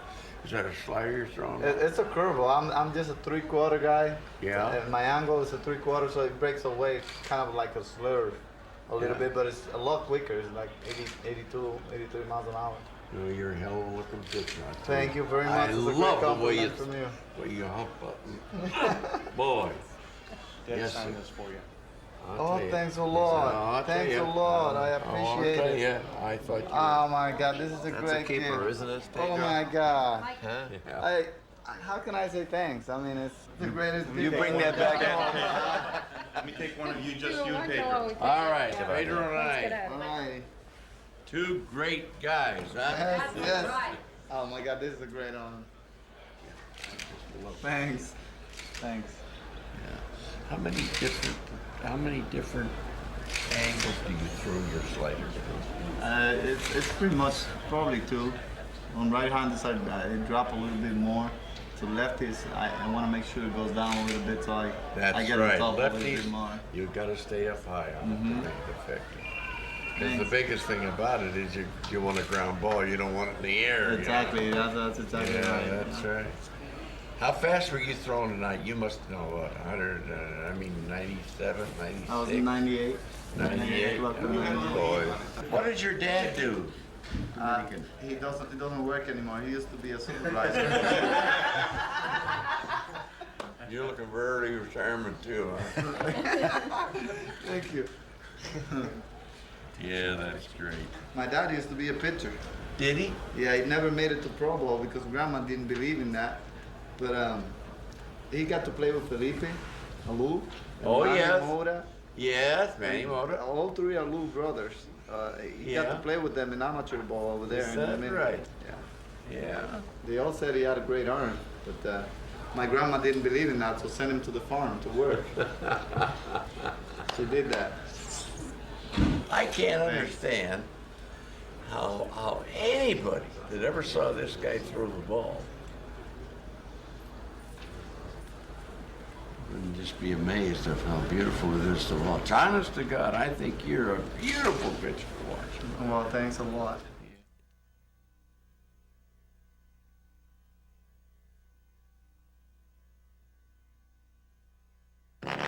He has a hard time staying still.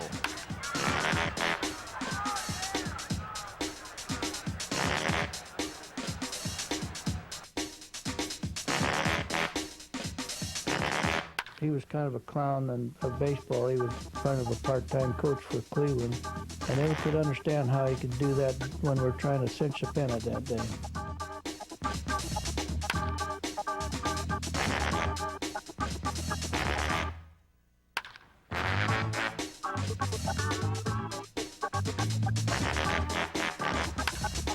Red Sox rally caps work. Now the Mariners with a bit of an Arabian twist. And a called third strike. And Yaz was just beside himself. I think at this point we should just refrain from. He's going to go. There's no question about it.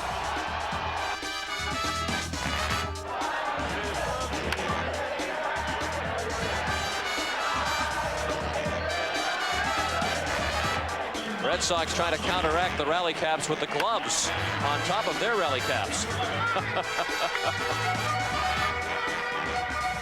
They've abandoned the rally caps, gone to the masks.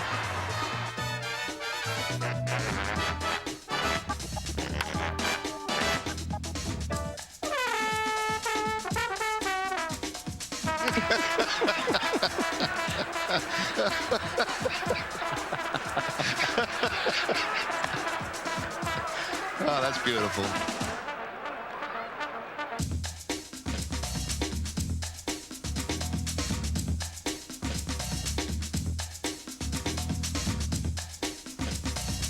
All right, 1 and 2 to Evans with the bases loaded, 2 down in the 7th, and the ball is thrown down to the screen. This scores, and Stott is going to come on in, and he will score 2, and they're going to send him back, and that I have never seen before.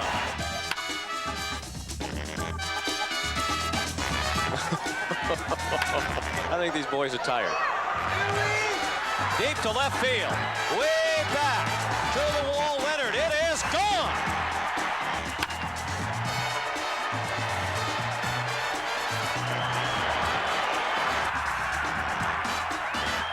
Well, Pedro's going to start here tomorrow afternoon at 4 o'clock over most of these stations, and hopefully he'll be freed by then.